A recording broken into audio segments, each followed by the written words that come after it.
ခါကြအောင်နော်နမောတတ္တဗဂဝတောအရဟတောသမ္မာသမ္ဗုဒ္ဓတ္တနမောတတ္တဗဂဝတောအရဟတောသမ္မာသမ္ဗုဒ္ဓတ္တနမောတတ္တဗဂဝတောအရဟတော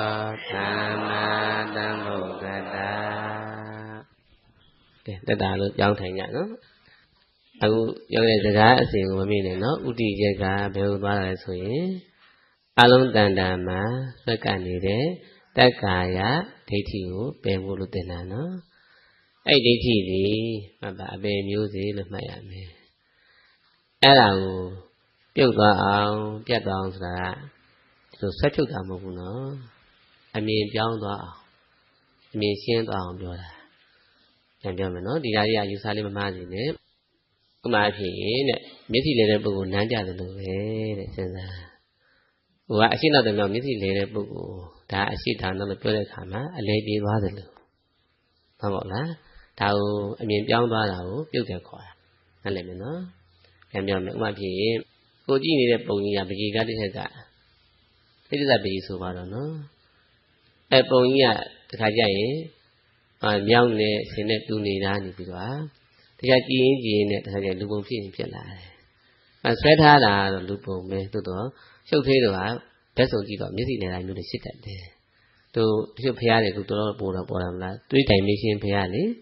ဖျားရပေါ်တယ်အများကြီးပဲစုထားတာမလားဆက်ဆိုင်ပြီးစုကြည့်လို့ရှိရင်ဖြစ်နေဖျားပုံချင်းချာကြွပြီးပေါ်လာတာရှိတယ်ဟုတ်ပါ့နော်ဒီပုံလေးပဲသူအမြင်ပြောင်းသွားတဲ့အခါဟုတ်ပါ့လားဒါတနည်းအားဖြင့်ဘုရားဥမာပေးတာက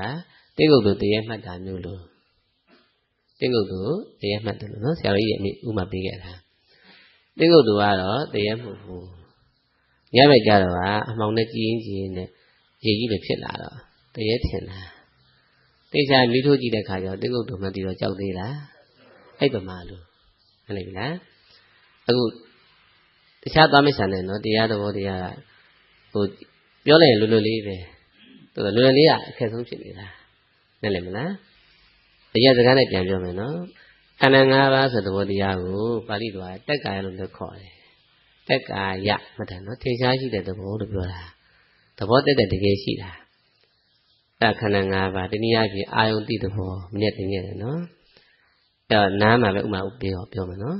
ဘုရားကနားကနေပြောမယ်ကဲကိုနေတဲ့အိမ်ကတိုက်လားတက်သားလားလို့ဘုရားမေးလိုက်မယ်မိလိုက်တော့ပေါ်မလာဘူးလား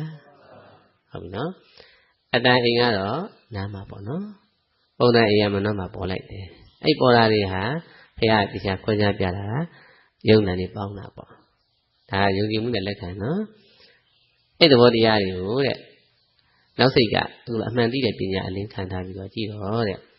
ကျွန်တော်အိမ်မှာလို့မပြောဘူးကဲပေါ်တဲ့အိမ်ကကျွန်တော်ခမရအိမ်လို့ပြောပါမလားပြောမသွားဘူးအငွေ့လိုဖြစ်ပြီးတော့မြဲမလားပြောက်မလားပြောက်သွားတာဒီအမြင်ကိုပြောတာနော်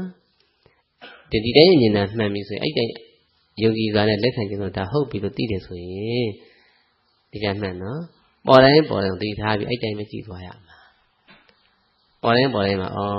အထင်မဟုတ်ပါလားဆိုတော့ဆုံးဖြတ်ချပြီးတော့ဒီတိသွားရမှာတိကျကျင့်ရမှာဟုတ်ပေါ့လားဟိုတုန်းကဒီတရားမနာခင်ကတခါမှအထည်မဟုတ်ပါဘူးလို့မတွေးမိဘူးအတုံးရဲ့အထည်လိုပဲထင်နေတာဒါဥမာတစ်ခုနော်နောက်တစ်ခုနားမှာကြားတယ်လို့ပဲတဲ့နှာခေါင်းမှာထိရှာမှာထိကိုယ်မှာထိလည်းပဲမနှောမှာပေါ်မှာပဲအဲ့တော့ကိုယ်မှာကြားတယ်သူအသက်ရှူလိုက်တာနဲ့ကိုယ်မှာလှုပ်သွားတာနဲ့တပည့်နဲ့မနှောလာပေါ်လာပေါ်တော့ဝမ်းဘက်မျက်နှာလက်ချီတွေပေါ်လာတာပေါ်တဲ့ဤကကျွန်တော်ခေါင်းမှာကျွန်တော်ရင်ဘတ်ပါလက်ပါချီပါပြောရမလားအဲ့ဒါသိပြရမှာဟုတ်ပါ့လားအဲ့ဒါသိမထားလို့ရှိရင်မျိုးမဆိုင်လို့ရှိရင်ငါပဲထင်နေမှာပဲအထက်ထင်နေမှာပဲဒါကိုပြောနေတာဒါမိတယ်ရှိတာကအရှင်ဘုရားအဲ့ဒီဒိဋ္ဌိပြုတ်တယ်ဆိုရင်တခါသိပြီးနောက်ထပ်မရှုပ်နဲ့တော့ဘောသူကနော်ရှင်းရှင်းသိပါလားဆိုမှုတ်ဘူးဒီတွေးတာမနေ့ကပြောတဲ့တွေးတာတဲ့မှာအကျဉ်းများစွာပွားထားတော့စိတ်ကငါမှမဟုတ်တာနော် ပေါ်တိုင်းကအထက်ထင်လာခဲ့တာကတတိကိန်းထားတာကတဏ္ဍာအစအခုချိန်ထိဟုတ်ပါလား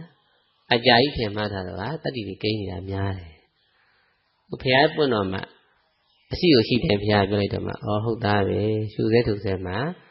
ကိုမအထိမနှောပေါ်တဲ့အရေးမူရငါလို့မပြောပါလားအငွေ့လိုပါလားလို့မှတ်တည်တာဟုတ်ပါလားသိမလို့အဲ့အတီလေးကအားဆိုင်ပြီးတော့ရှုလုံးလေးပဲသူအတီလေးဝင်နေတာအဲ့အတီလေးကိုနည်းနည်းလျှော့လိုက်တာနဲ့မရှုတော့ဘူးဆိုရင်ပြန်ဖုံးသွားပြန်တာပဲနားလည်ပြီနော်ဒါပေမဲ့အားလုံးဟာတရားနဲ့ပတ်သက်လို့မရဘူးလားမေးရတယ်နားမလို့ဆိုရင်နားလည်နေကြတယ်ဒါနားလည်တဲ့တကူမထင်ကြဘူးပေါ့နော်ဘာလို့လဲဆိုတော့အမြဲတမ်းရှင်းမနေလို့ဒီလိုပြောတာမလားအမြဲတမ်းကြီးကိုငါမဟုတ်ဘူးလို့ရှင်းရှင်းသိမနေလို့နားမလို့ထင်နေကြတာအဲ့လိုမျိုးစနေဟုတ်ပါလားညာငါမဟုတ်ဘူးစိတ်ကလည်းငါမဟုတ်ဘူးဟုတ်ပါလားပြန်မှန်နော်ဥပမာဘယ်လိုပေးလဲဆိုတော့ဘုန်းတော်ဆရာသမားဖះဟောယူပြီးတော့ဟောတဲ့အခါမှာထိုင်နေမှာပဲသဘောပေါက်ပြီးတော့ဘလို့တွေးကြိုက်တာတွေးလိုက်အတွေးပေါ်ရင်မှန်တယ်များအထင်မဟုတ်ပါလားအကောင်မဟုတ်ပါလားစကားမပြောပါလားပြီးရင်တန်လေးလည်းပျောက်သွားပါလားဆိုတော့သိနေပြီနားလည်ပြီနော်အဲ့ဒီဟာအမြဲလားဆိုတော့အမြဲပြုတ်သွားတယ်အထက်ပြန်ထင်လိုက်ငါထင်လိုက်ရှုပ်ပြန်တာပဲရှုပ်တော့ကိုယ့်ကိုအားမရရဘူးပညာငါလုပ်ချင်တာဘူးဟုတ်ပါလားဒါဖះဘုရားပြလဲဆိုတော့စိတ္တတို့တဲ့ဒါသောတာပန်သက္ကရာအနာဂယဟန္တာလို့ဉာဏ်ကိုအစစ်နဲ့ခွဲပေးလိုက်တာမနကြည်ပြီးအေးပြီးတောက်လို့ကောင်းတဲ့ရေကန်တစ်ခုရှိတယ်ဆိုပါတော့တဲ့အဲ့ရေကန်ကိုဓာတ်ပြီးမော်လေးအုပ်တယ်မော်လေးအုပ်တယ်ခေါ်တယ်နော်အုပ်တဲ့အခါတောက်ချင်တဲ့ပုဂ္ဂိုလ်ကအိုးဖင်လေးနဲ့မွေပါတဲ့နည်းနည်းမွေလိုက်တော့မြို့ကျဲမသွားဘူးလားကျဲတော့မှခတ်လို့ရတယ်သူနည်းနည်းလေးမွေထားတော့နည်းနည်းပဲကျဲတာခတ်ပြီးတောင်းကြပြန်ပိတ်သွားတာ3 4 5 10 15ခတ်လို့မရအောင်2ခါလောက်ခတ်လို့လည်းပြန်ပိတ်သွားတာဥသွားတာပေါ့ဟုတ်ပါလား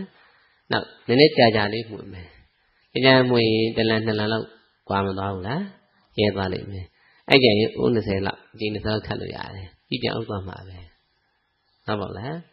တအားမှုလို့အကြာကြီးမှုလို့ရှိရင်တော့ကန့်ကန့်နေရင်တော့အကြာကြီးခတ်လို့ရတာပေါ့အဲ့ပမာလိုပဲတရားမှန်နော်ဆရာသမားတင်တဲ့မှာပြုဆိုင်ပြီးတော့ညာတိနားနေဝင်မနှောစီဝင်တော့ဟုတ်ပါလားဆုံးဖြတ်တော့ဘလို့တွေးအိမ်တွေးကိုမျက်နှာတွေးလို့ရှိရင်အထက်မူကြောင့်အပြေမှန်ပေါ်တာပဲနည်းနည်းပြီနော်အဲ့ပေါ်တဲ့သဘောတရားဟာလမ်းမှန်ပဲတကယ်သိနေပြီအလုံးမှာတတိကိန်းသွားပြီအမြင်မှန်ရသွားပြီဘာပေါက်ပြီခေါ်တယ်နော်ပေါက်နေပြီဟုတ်ပါလားအဲ့ဒါမလို့ဆရာသမားကနားပြီကိုလည်းမရှိတော့ဘူးဆိုရင်တိုက်ပြန်ဥဆိုပြန်ဥသွားတာကုတ္တနာမောဟတတိယအများကြီးကျင်းတာဟုတ်ပါကြလားရမှန်တာအရေးကြီးတယ်နော်အဲ့တော့အလုံးတဏ္ဍာမှာအခုကအာယုံသွားရတိုက်တယ်ဆိုရင်ရေးစားပြီနော်ယုံနာပေါင်းတာနဲ့အတိပေါ်မလာဘူးလားပေါ်တယ်ဘယ်သွားရတိုက်ကသိပြီးတယ်ဆိုရင်မနှောစီပေါ်မသွားဘူးလား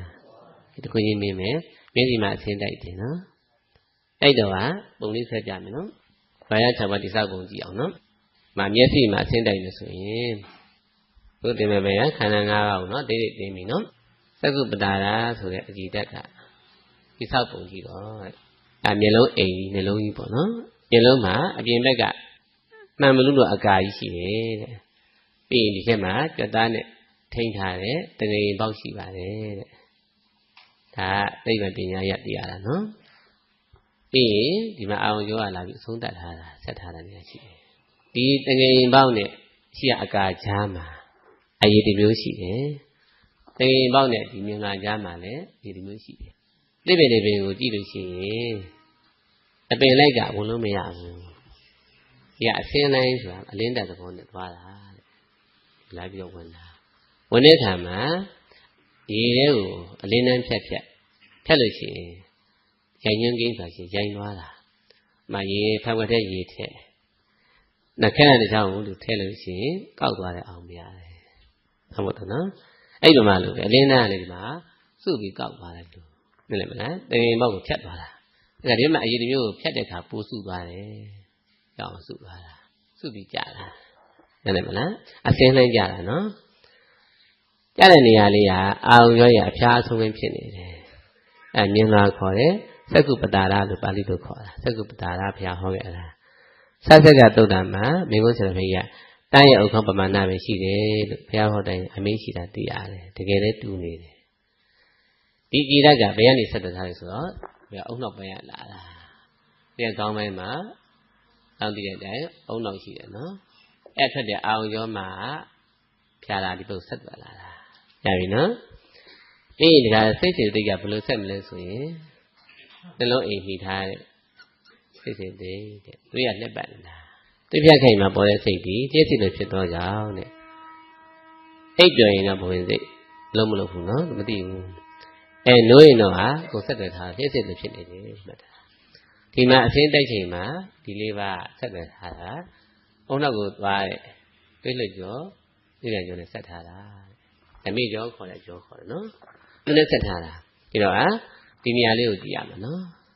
ဘက်ကအစင်းအာယုန်ဒါအစင်းဘက်အခန္ဓာဒီမှာနံလေးပါးကလာပေါင်းတာနားလည်ပြီလားဒီတော့မှလာဖတ်တာဖြစ်တာတဲ့ပေါင်းအောင်လားပြီးတော့အဲ့မှာလေတိသဘောတရားဖြစ်လိုက်တယ်တဲ့အစင်းအာယုန်တိလိုက်တာတစ်ချက်ဝင်လိုက်တယ်ရမယ်နော်ပြီးကာလမချာပြည့်စုံတဲ့လူဖြစ်တော့ကြောင့်ကာလမချာဒီရပြီးတာနဲ့မနှောမှာထပ်ပွက်နေအာယုန်ဆွဲစုလိုက်တာဒီမှာပုံရိပ်ပေါ်တယ်ပုံရိပ်ပေါ်တာလည်းပဲဘဝင်ကအခန္ဓာပုံရိပ်ကအာယုန်အတိုက်တဲ့ဒီမှာမမြင်နိုင်တဲ့နံလေးပါပါပြီးသားတဲ့ဒီတော့မှဒါလေဖတ်တာဖြစ်တော့ကြောင့်သိပါတယ်တခါအမှန်တမ်းမြန်တော့နောက်စိတ်အစုကစင်ငယ်ဒီလိုပဲလက်ခံပြီးတော့ဒီကိုဖော်ပြီးတော့ဆုံးဖြတ်ချက်ချသွားတာအမှန်မြန်တာသိတယ်မလားဒါဘုရားဟောဖို့လို့ပန်းစပုံပေါ့နော်ပုံနဲ့ဆွဲကြည့်တော့မှတော်တော်နဲ့ဆိုင်တာတွေ့ရတာတော့ပေါ့လားဟောပြီနော်ဒီတော့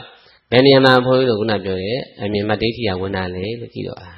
ရှေ့မှာမြင်ချင်းမျိုးလုံးထဲမှာဝင်လို့မရဘူးမနဲ့မြန်တာဘူးကာလမချာမနှောမှာနောက်ထပ်ပေါ်ချင်းလည်းပဲဝင်လို့မရဘူးနောက်စိတ်အစုမှာလက်ခံဆုံးပြတဲ့အခါကျတော့မှနောက်စိတ်အစုမှာနော်လက်ခံဆုံးပြတဲ့အချိန်မှာဒါကိုပြောရင်ဒါလိုပြောအောင်နော်စနဲ့ပြောအောင်နောက်စုနှစ်ကြိမ်ဖြစ်ပါတယ်တဲ့နှစ်စုပေါ့နော်ပထမအစုမှာပါတဲ့သင်္ခါရ50တွေကပါတယ်မောဟတဲ့ပညာမောဟအမှောင်များရင်ပညာငုတ်သွားတယ်မောဟကအားများတယ်အားများရင်ပေါ်တဲ့အာယုအရေးမူရဘူးလက်စိတ်စုကအကောင်သေးလို့ဒီလိုဆုံးဖြတ်ချက်ချတယ်ပြီးတော့ငါလို့လည်းထင်လိုက်တယ်ဒါဆိုရင်ဒီနေရာမှာပဲဆုံးဖြတ်ချက်ချတာမှာဒီကဇောဆိုတာဖတ်လာတာအဲတော့ဇောဆိုတာအကောင်တဲ့ဖုံးပဲနော်ဒါကိုဘုရားရှင်ဆုံးမတဲ့တန်ကြည့်လိုက်တော့ပေါ်တဲ့အမူအရာအရေးကိုခန္ဓာ၅ပါးသဘောလို့မသိတော့တန်လျက်တဲ့မမြင်တော့အထေလို့မှတ်ထင်မှားတာခုနပြောတဲ့မိစ္ဆာပတ္တိတက္ကဒိဋ္ဌိပဲမလဲမလားမှတ်ထင်ပြီးတခါငါရဲ့သူရဲ့လို့ပိုင်းခြားထားတော့ကြောင့်မာနပေါ်လာတာအထေထင်နမိတ်ပေါ်လာပေါ့နော်အထေအကောင်ထဲဆိုရင်နမိတ်ပေါ်လာတာကိုနှခမ်းရေးပေါ်လာတော့ငါရဲ့ပဝန်းကျင်ပေါ်လာတာဟောပေါ့လားဒီတော့မှ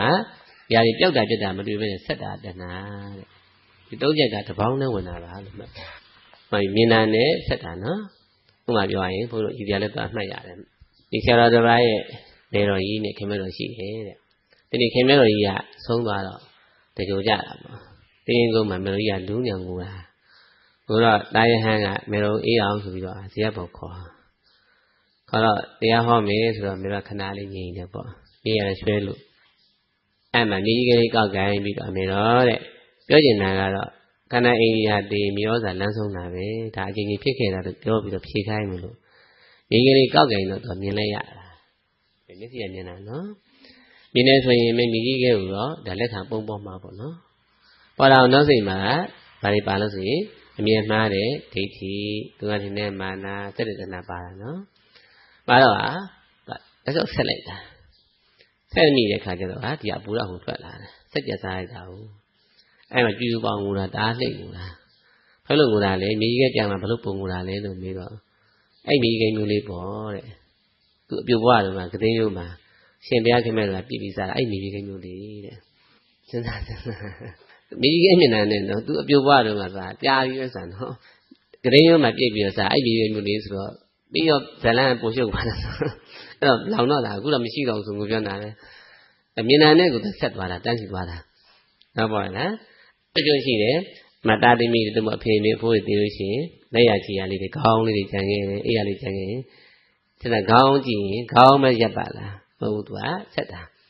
ဟုတ်ပါလားခေါင်းကြည့်အိတ်တဲ့ပုံလေးပေါ်လာပြီးတော့မြေကြီးကျပြန်တာပဲ ဓာတ်ပုံကြည့်တယ်ဓာတ်ပုံကတခြားပုံရိပ်ပဲနော်ဓာတ်ပုံကဓာတ်ပုံပေါ့အဲ့ဒါမဟုတ်ဓာတ်ပုံကြည့်တာနဲ့အသက်ဝင်ပြီးဒီမနှောမှာလှုပ်ရှားပြီးတော့သူကကလေးကပြုံးဆိုနေပေါ်လာပြီးငိုပြန်တာပဲဒါမှမဟုတ်တယ်နော်အမှန်တော့မြင်တဲ့နောက်ကမှာမနှောထီပေါ်လာနော်ကာလမချားပေါ်လာမှာနောက်စိတ်ကအမှန်တည်းရှုမှတ်တဲ့ပညာအလင်းမလားမောဟအမှောင်ဖုံးလိုက်တော့အထဲထင်တာဘူးအထဲထင်အသက်ဝင်လာလိမ့်မယ်သိလိမ့်ပြီလားတက်ဝင်လှုပ်ရှားပြီးတော့ဒီနှုတ်အိမ်မှာကြီးကြီးလောင်ကျက်စားရင်အဘူလက်ထွက်လာတာပဲသိလိမ့်ပြီနော်အဲ့ဒါကိုဘုရားရှင်ကအစစ်နဲ့ပိုင်းပြီးတော့တဲ့နံပါတ်2အကွက်မျက်စိမှမြင်နေမနောကာလမချားပေါ်တာနံပါတ်2အကွက်ပဲဒါကိုဘုရားဟောနေတာနော်မျက်စိကမြင်လိုက်တယ်ခန္ဓာ၅ဖြစ်လိုက်တယ်ဘိုက်ပန်းစီဝိညာဉ်နာယုတ်သလိုက်နာဖတ်တာဝင်တာဒါကဘုရားကသမုတ်ပြီးတဲ့စကားတွေပေါ့နော်ဝိညာဉ်စာစိတ်ကအမည်စကားဆိုတိလိုက်တော့စိတ်ဆိုရင်စိတ်တွေကပါပြီးသားပဲစိတ်52ပါးလည်းပါပြီးသားဒါတွေအကုန်လုံးမှတ်စရာမလိုပါဘူးနော်ယုံကြည်မှုနဲ့လက်ခံလိုက်ပြီးတာပဲအရက်ကျက်စရာတော့မလိုဘူးဟုတ်ပါလားကျက်လို့ဆောင်းတာလည်းကောင်းတယ်ဆောင်းနေနေလည်းဆောင်းပေါ့နော်တချို့ကျတော့မနေမနေကြီးကိုသွားဆောင်းနေလူရင်းမရောက်တော့ဘူးညံကောင်းလို့ဆောင်းနေတော့ဆောင်းပေါ့ဆိုတော့လူရင်းကိုဒီလိုပြစ်မှတ်ကိုသိရမယ်နော်အထင်မဟုတ်ကြောင်းသိရင်တော်ပြီနားလည်ပြီလားတကယ်ရှုတဲ့ခါဒါတွေကတကယ်အလုံးမှကြတော့ကျွန်တော်ဝေဒနာပါတက်လိုက်နဲ့ဖတ်တာပါလို့ဟာတခုမှမပြောဘူးဟုတ်ပါလားယုံကြည်မှုနဲ့လက်ခံထားလိုက်နော်အဲဒီပေါင်းဆက်တယ်မှာတတ်တော့အထင်မပါဘူးအကောင်မပါဘူးနားလည်ပြီနော်ကာလမကြာမနှောစီအောင်ပွင့်လိုက်တယ်နံပါတ်1အကွက်ဒါရပြီလားအဲ့ဒါမှနောက်စိတ်မှာအဝိဇ္ဇာဖုံးလိုက်တာအဝိဇ္ဇာဖုံးဒီဘက်ကိုကြည့်နော်ဖုံးလိုက်တော့ဟာသုံးမိချက်မှားသွားတယ်အဲ့ဒါမှအထဲထင်းရင်မာနပိုင်တဏှာဝင်လာတာပဲပြက်ဆက်ကူးတော့တာပဲဒါကိုပြောနေတာညမလားဒါကျန်တဲ့ခုနဲ့မရဘူးနော်ဒါသမိုင်းတဏှာနဲ့မိဒံအဘိဓမ္မာကျမ်းနေနဲ့ပဋ္ဌာန်းကျမ်းနေနဲ့ယမိတ်ကျမ်းနဲ့ပြန်ပေါင်းထားတာနော်အဲ့ဒါခန္ဓာပဲနဲ့ရှင်ကြည့်တော့မှအဖြစ်ထွက်တာဟုတ်ပါကြလားမြင်နာနဲ့တပည့်နဲ့ဒီကိုရောက်ပြီးနေပြီကာလမချဖြစ်နေပြီနောက်စိတ်ကအထဲထင်းအသက်ဝင်ရုပ်ရှင်ကြည့်သလိုသွားတော့မှာပဲလှုပ်ရှားတော့မှာပဲအဲ့မှာကွာဟချက်အမှပြေလက်ရချီရတင်းတဲ့ပုဂ္ဂိုလ်လက်ရချီရလေးတွေကြည့်ရင်ငိုခြင်းလေးပေါက်လာတာပဲမနိုင်တော့ဘူးဓာတ်ပုံကြည့်လိုက်တာနဲ့စိတ်လေးငိုတော့တာပဲအဖြစ်တယ်မေးတော့ဒီအဆက်မဖြတ်နိုင်ဘူးလေမနှမြန်တာဘူးသဘောကျလားရပြီနော်ဒီမိမိတို့တဏ္ဍာမှာဒိဋ္ဌိတဏ္ဍာမာနဆိုတာဘယ်ချိန်ပေါ်တယ်လဲလို့မေးရတာမှာနော်ဘယ်နေရာလဲဘာကြောင့်လဲဘာကိုခေါ်တယ်လဲဒီမိကုမပြန်မေးရမှာနော်အဲ့တော့သာရတော့ခန္ဓာ၅ပါးကိုအထက်ထင်တာလို့ပဲသိတယ်အဲ့တော့လက်တွေ့မှာကြတော့ဟာမျက်စိကမြင်ခဲ့တော့မနှောမှာလားအရေးထင်တယ်အမှန်နဲ့ဉာဏ်နာပေါ့နော်ပေါ်တော့နောက်စိတ်ကအိမ်မူတာကိုအကောင်လို့ထင်မှန်မှားလိုက်တာကိုပြောတာအကောင်ဒီငါအဖေငါအမေငါစီအကုန်ပါဖြစ်ကုန်တာပဲဒါဆိုရင်အစဉ်တိုင်းကြီးဆက်သွားပြီကျက်စစ်လို့အမှန်နဲ့ဉာဏ်နာဒီစားထဲမှာလို့မကြဘူးဘာပေါ်ရလားဖះမို့သာပိုင်းခြားဟောနိုင်တာအဲ့မှာကျအမှန်နဲ့ဉာဏ်နာဘာပေါ်ကြလားတရားမှန်နော်ဒီမထားလို့ပါမာသာသမီးတည်တယ်အဖေမေတည်တယ်ကာသဆိုဓာတ်ပုံကြည့်လိုက်တာနဲ့တစ်ချက်ကြည့်လိုက်တာနဲ့ယင်းထဲမှာပူနဲ့ရှိန်နဲ့တန်းဖြစ်သွားတာအမှန်နဲ့ဉာဏ်နာတက်လိုက်တယ်လို့ဉာဏ်နာဘာပေါ်တယ်နော်ကုတ္တဏမှာအဲ့မောအမှောင်နာခံတာလက်ဆောင်လောင်းတော့တာပဲဘာပေါ်ကြလားလွယ်လည်းမအောင်မနဲ့နော်အမှန်နဲ့ပြင်းထန်တာနားလည်ကြတယ်နော်ဒါဘုရားလူတွေမှာခွေးနဲ့စမ်းမှုတယ်ကျောင်းမှာဟိုတော့ခွေးနဲ့ကောင်းရှိတယ်ခွေးသေးသေးလေးတကောင်နောက်ခွေးကြီးတကောင်ယာဒီလိုက်တဲ့အချိန်ဆိုတော့ခွေးထီးရင်းဆိုမတည့်ချင်ဘူးမင်းမဲခွေးရဒေါသအမှန်ကြီးတာသေးသေးလေးကလည်းခွေးတီးလေးပဲအဲ့မှာသူ့မြင်တော့ခွေးကြီးရမဲတွေထောင်းပြီးတော့ခင်းနဲ့ဖြစ်လာတော့အဲ့နဲ့ဘုန်းတူလေးရှိတော့ဒါလို့သူ့တို့ပဋိစ္စသမအစဉ်တန်းတာဖြတ်ပေးလိုက်ဆိုတော့အလေကောင်းနေကာလိုက်တယ်ကာပြီးတော့ခွေးကချော့ပြီးတန်ကျပြီးတော့နဲထောင်တာပြန်ကြပါတယ်အမိလေးနှံ့ပြီးတော့ခွေးကထည့်စားပြီးတော့ခုနခွေးမမြင်တော့ပျောက်သွားတာဘူးပြန်ဆက်ကြည့်စမ်းဆိုတော့ဖယ်လိုက်ကိုကြည့်ပြီးတော့ဟာဘူးဆိုထောင်လာပြန်တယ်အဲ့လိုခွေးရခွေးလေးလည်းရှိနေနှစ်ကောင်လုံးထည့်ကျွေးထားတာကကြားနေကာလိုက်တော့ဟာသူအဆက်ပြတ်သွားတော့ပြုံးတဲ့သဘောပေါ့နော်ခွေးပြုံးနေဆိုတာနော်အဲ့တော့မဲတွေထောင်ပြီးတော့အမိနဲ့လာတာလို့ကလေးများကတိကတည်းမေးတယ်ခွေးပြုံးတာဘယ်လိုပြုံးလဲတဲ့မအမိနဲ့နာပြတာပေါ့နော်အမိနဲ့ပြီးတော့နေကပြန်ကြပါပြီလားခါပိုင်းဒါပြုံးနေခေါ်တာမဟုတ်ဘူးနော်ရှင်လာတယ်ပေါ့အဲ့နောက်ပြန်ဆက်ပါအောင်ဆိုဖယ်လဲကိုဟုတ်ခွေးလိုက်မြင်လဲပြီးတော့ခါနေကထောင်ပြီးခါဒေါသဖြစ်လာကြအောင်ဆိုတော့အမိကုတ်လာကြအောင်အဖြစ်တယ်မေးတော့ဟာဒီစင်တန်းတာပဲ မြင်တာနဲ့ကိုတက်လိုက်ပြီးသွားတာတန်းသွားတာဟုတ်ပါ့ရလားအဲ့လောက်မြန်ပါတယ်ပြည့်စုံလို့မြန်တာအဲ့တော့စာမသာကြာနေတာဟုတ်ပါ့လားစာဖတ်တာမှတလုံးချင်းပြောတာမှနှိမ့်နေသေးတယ်မြင်လို့တန်းရောက်ဒီဘက်ကတန်းရောက်သွားကံဘဝတန်းရောက်သွားတာပဲဟုတ်ပါ့လားဒီဝိညာဉ်ကနေပြီးဒီရောက်တယ်ဆိုတာကစာမသာကြာနေတာဒါမဟုတ်ဆိုရတရားတော်မှာဆိုရင်အိတ်ကိုယ်ထဲမှာကြည်တယ်ကြည်ရင်းနဲ့ဟောတယ်အေးကျုပ်ကခမည်းတော်မျိုးလုံးဖက်မှာကျုပ်ကတိတ်ကြောက်တာနားစင်မှာလည်းကျုပ်ကတိတ်ကြောက်တာနှာခေါင်းစင်မှာလည်းတိတ်ကြောက်တာဘာဖြစ်လို့ဆိုခမည်းတော်ကတဲ့ဖွင့်ရင်တဲ့ဝิญဉ်ကနေပြီးတော့ဒီရောက်ဒိုင်းပြေးတာရှင်းစကားကဒိုင်းပြေးတာတဲ့ခင်ဗျာပြေးတော့အပင်လေးပါးကိုရောက်နေတာတဲ့မတိကလေးကသွားပါဆိုပြောပြရတယ်ဖြစ်နေတာဒိုင်းပြေးနေတာဟာတဲ့သူပြောတာမနဲ့မြန်တာကိုဟုတ်တယ်နော်နားအတန်ကြလဲအဲ့တိုင်းပဲဟုတ်ပါလားဒီအဆက်ဆိုတာကမြင်ဖို့အမှန်တန်ခရင်တာဖျားမှုသာမြင်ခဲ့တာဟုတ်ပါပြီလားအဲ့တော့အမှန်တန်တမာကြီးကောင်းကောင်းနဲ့ငြိမ်ပြီးတော့အတိုက်ရှူတာလေးအရင်စပေါ့နော်ဒီလိုရှူလိုက်တယ်ဆိုရင်ပါလေးမျက်နှာကိုမြကပ်ပါလာတာဟုတ်ပါလားကပ်ပါလာကိုဘုရားဘုန်းတော်ကဒီပြည့်ညက်ကိုခွာမှာစချက်ချင်းမလုပ်လို့မရဘူးနော်ဘုရားစကလုံးပါမပါဘူးကြည့်ရမှာဒီနေ့စကားပါမပါနော်အဲ့တော့ဒီလိုရှူသေးထုတ်သေးမှာပေါ်လာတဲ့အရေးမူရတာနံပါတ်1စကားပြောသလားလို့ခွဲခြားပေးရမှာနားထောင်ပေးရမှာဒီရစနော်အဲ့တော့မျက်စိမိလိုက်တာနဲ့ဒီရှုလို့ဆိုပေါ်တယ်မြအရေးတရားကဲမြင်ဘူးတာတွေပဲပေါ့နော်ဒီမျက်စိနဲ့ရှင်းထားတာမြင်ဘူးတာတွေပဲမြင်ဘူးတဲ့အရေးတရားကျွန်တော်ကခေါင်းမှာလက်ပါခြေပါပေါ်တယ်မြအိုးလေးအိမ်လေးပစ္စည်းတွေလည်းပဲကျွန်တော်ခင်ဗျားတို့တိုင်းပြည်ပါကဘာကြီးပါခင်ဗျားတို့အိမ်မှာစသည်ပြောပါမလားတော့အရေးကအရေးပဲဖြစ်နေတာအဲ့ဒါဒီပထမအတိနာအောင်ကြိုးစားလိုက်နဲ့နေပြီနော်ပြီးရင်တကဆက်ပြီးတော့ရှုသေးတူဆက်မှာကြည့်လိုက်တော့အချိန်လေးထားရတယ်ရှုတဲ့အချိန်ကုန်သွားတယ်ထုတ်ဆက်ကြီးကုန်သွားတယ်ကုန်သွားရင်လည်းစိတ်ကလည်းအတစ်တစ်ပြောင်းသွားရုပ်ကလည်းအတစ်တစ်ပြောင်းနေသွားတာတန်တဲ့လူပဲသူကဟုတ်ပါလားအဟောင်းမရှိတော့အောင်ပြတ်ပြတ်သွားတာကြောက်တာကိုမထင်ရှားဘူးလို့တော့အကောင်းတယ်မဟုတ်ဘဲနဲ့အချိန်ကုန်သွားတာတွေဒီစားရင်အဖြစ်ဒါအတစ်တစ်တို့စတဲ့ကြီးစားမိတာမယ်တတိယခက်တယ်နော်တချို့ထဲမှာပေါ်တာဟာထုတ်ဆဲနဲ့မတူတော့ဘူးအတစ်တစ်ပြောင်းသွားတာထုတ်ဆဲပေါ်တာလည်းရှုစဲနဲ့မတူဘူးအတစ်တစ်ပြောင်းသွားတာကိုသိနေရမယ်အဲ့လောက်ကလေးရိပ်စားမိရမယ်တဲ့ရတော့မတည်သေးဘူးနော်အချိန်ကုန်တာနဲ့ရှင်းပြီးတော့မှန်းစားမယ်မဖြေးနဲ့ဖြေးရှင်းလာလိမ့်မယ်ဟုတ်ပါလားဒါကမပြောဘူးအကောင်းတယ်မဟုတ်ဘူးပြောင်းငွေ့လို့ဖြစ်တာသိနေတယ်အဲ့လောက်သိရင်မယ်အာယုံမဆက်တော့ဘူးဒါဆိုရင်အထည်မှန်မှန်တည်သွားတာကိုဒိဋ္ဌိကွာသွားတာအဲ့ဒီကကိုယ့်ရဲ့တဏ္ဍာမှာစိတ်ဆင်မှာခုနမောဟအမောဟရောက်ပြီးတော့ပညာလေးဝင်လာတာကိုတော့ပေါ့အသွင်ပြောင်းသွားပြီနော်အလင်းအားလေးဝင်လာတယ်ခေါ်တယ်အလင်းလေးဝင်လာတော့မှဒေးနဲ့တည်နေပြီနောက်ဆက်ကအတစ်တစ်ပေါ်တိုင်းမှာဒီတိုင်းပဲအဖြေထုတ်သွားတာထုတ်ပါများမှအလင်းအားလေးကပူကောင်းလာတာကောင်းပြီးသူရဲ့လေပြီးတစ်ပတ်တစ်ပတ်ပါသွားတာအဲ့တော့တိတ်ဆိတ်ပြီးစကားပြောတာမကြားတော့ဘူးတော့စကားမှမပြောတာဘူးဒီကစားရမှာနော်ကဲစဉ်းစားကြမျက်စိနဲ့ကြည့်တာကြည့်အောင်ကဲနော်စေနော်ဒီနေ့ဓမ္မယုံကြီးတွေကဲမမြင်ဘူးလားနယံနေနော်နောက်ဖုံးလည်းမြင်ရတယ်အချင်းလည်းမြင်ရတယ်ငြိမ်ပြီးတော့ခံစားကြည့်မယ်နောက်နားနဲ့နားထောင်ကြည့်မယ်မြင်ရတဲ့မြင်ကွင်းကအမှန်ဓာတ်ပုံအဲ့လိုချမ်းပဲမြင်ရတာမျက်စိရဲ့မြင်ကွင်းရဲ့အနားရေးလေးကြည့်ရတယ်မြင်ကွင်းအနားလေးထားလိုက်နော်ငြိမ်ပြီးနားထောင်ကြည့်အဝန်းကြီးအရေးတရားကျွန်တော်ဟာဘာလို့စကားပြောလားနားထောင်ကြည့်လိုက်လေတိတ်ဆိတ်နေတာပဲအချင်းပြန်ကြည့်ကြနော်နားထောင်ကြည့်ငြိမ်နားထောင်ကြည့်ဖွင့်ထားလိုက်ရတယ်နော်ငြိမ်လိုက်ရတချမ်းပဲမြင်ရတာမနှောထီလိုက်ထင်တာ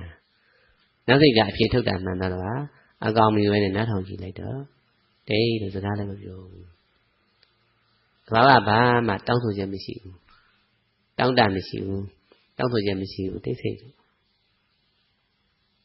ယ်ဝန်ကြည့်ကမနှောနေပဲကမြင်ဘူးလားချက်ပုံဖော်လိုက်ပါအောင်ကဲအဝန်းကြီးမှာအိုးတွေအိမ်တွေတိပင်တွေလမ်းတွေရှိတယ်ကဲကြောင်းတွေရှိတယ်ကတ္တရာလမ်းမိုင်းလည်းရှိတယ်ကားတွေသွားလာနေရှိတယ်အကုန်လုံးနောက်ကဘာကြီးရှိတယ်လို့ကဲတွေ့ရေးပြီးနားထောင်ကြည့်လိုက်တောင်းဆိုခြင်းတွေဘာရှိတော့ဘာလို့ပေးပါအောင်စသဖြင့်တောင်းဆိုခြင်းရှိသလား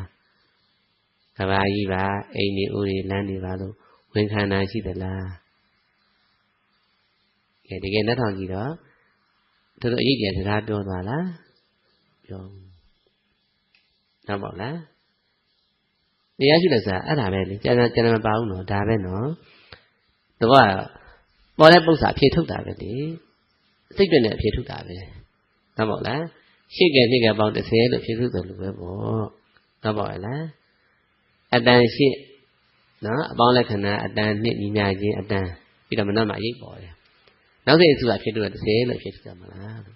အဲ့လိုပဲကိုယ်မှထိတယ်မျက်စိမှထိတယ်မနောပေါ်တယ်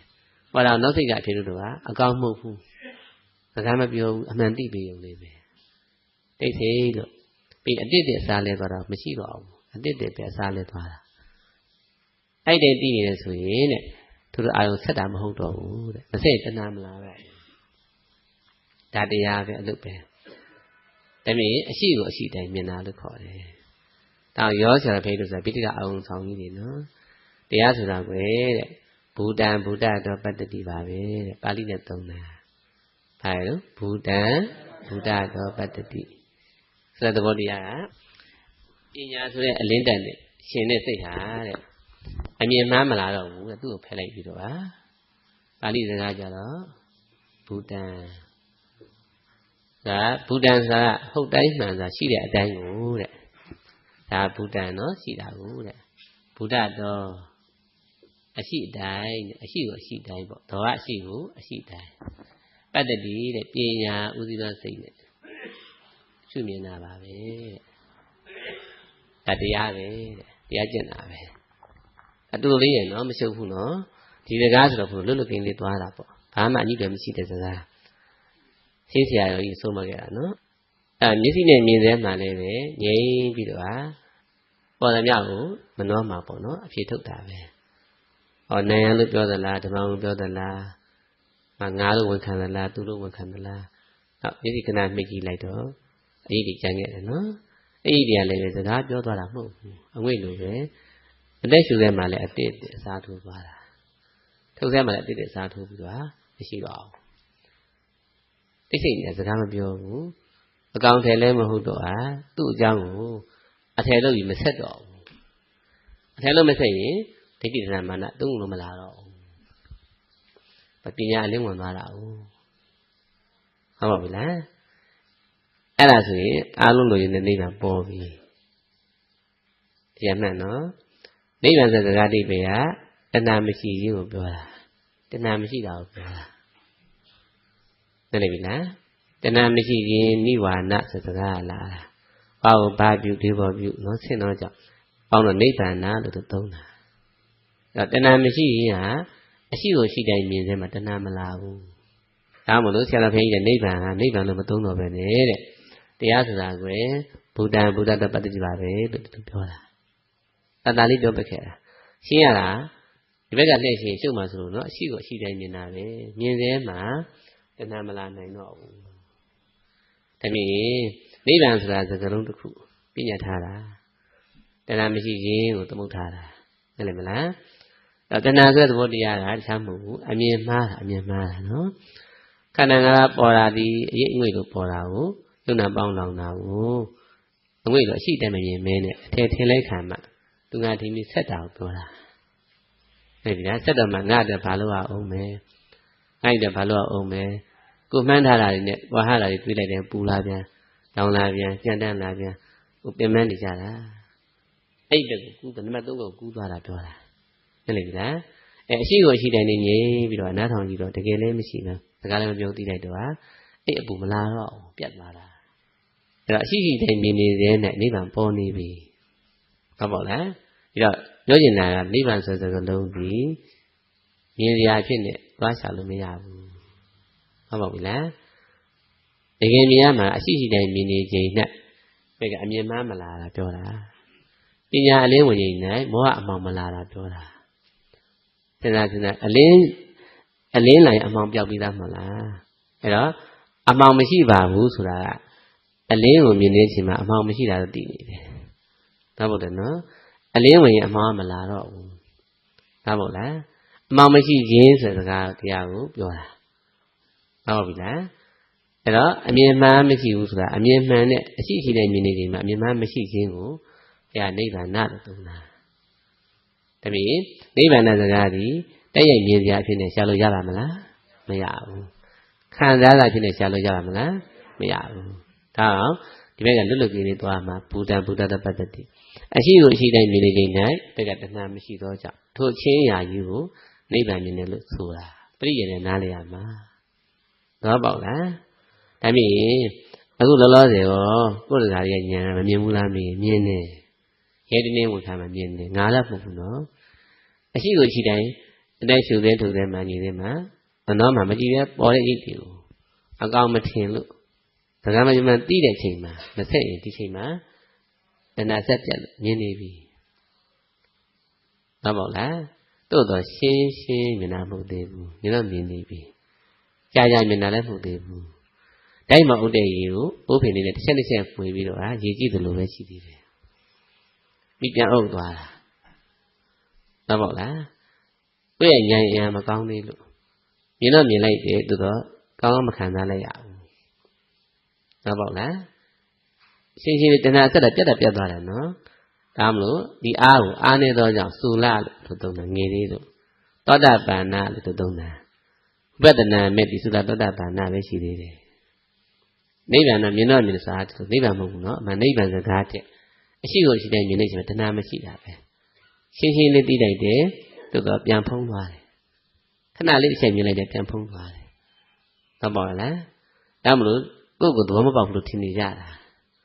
ငါပေါက်တော့ပေါက်သွားပြီနားလည်ပြီလားတရားပြုဆိုင်ပြီးတခါပြန်ကြည့်ရင်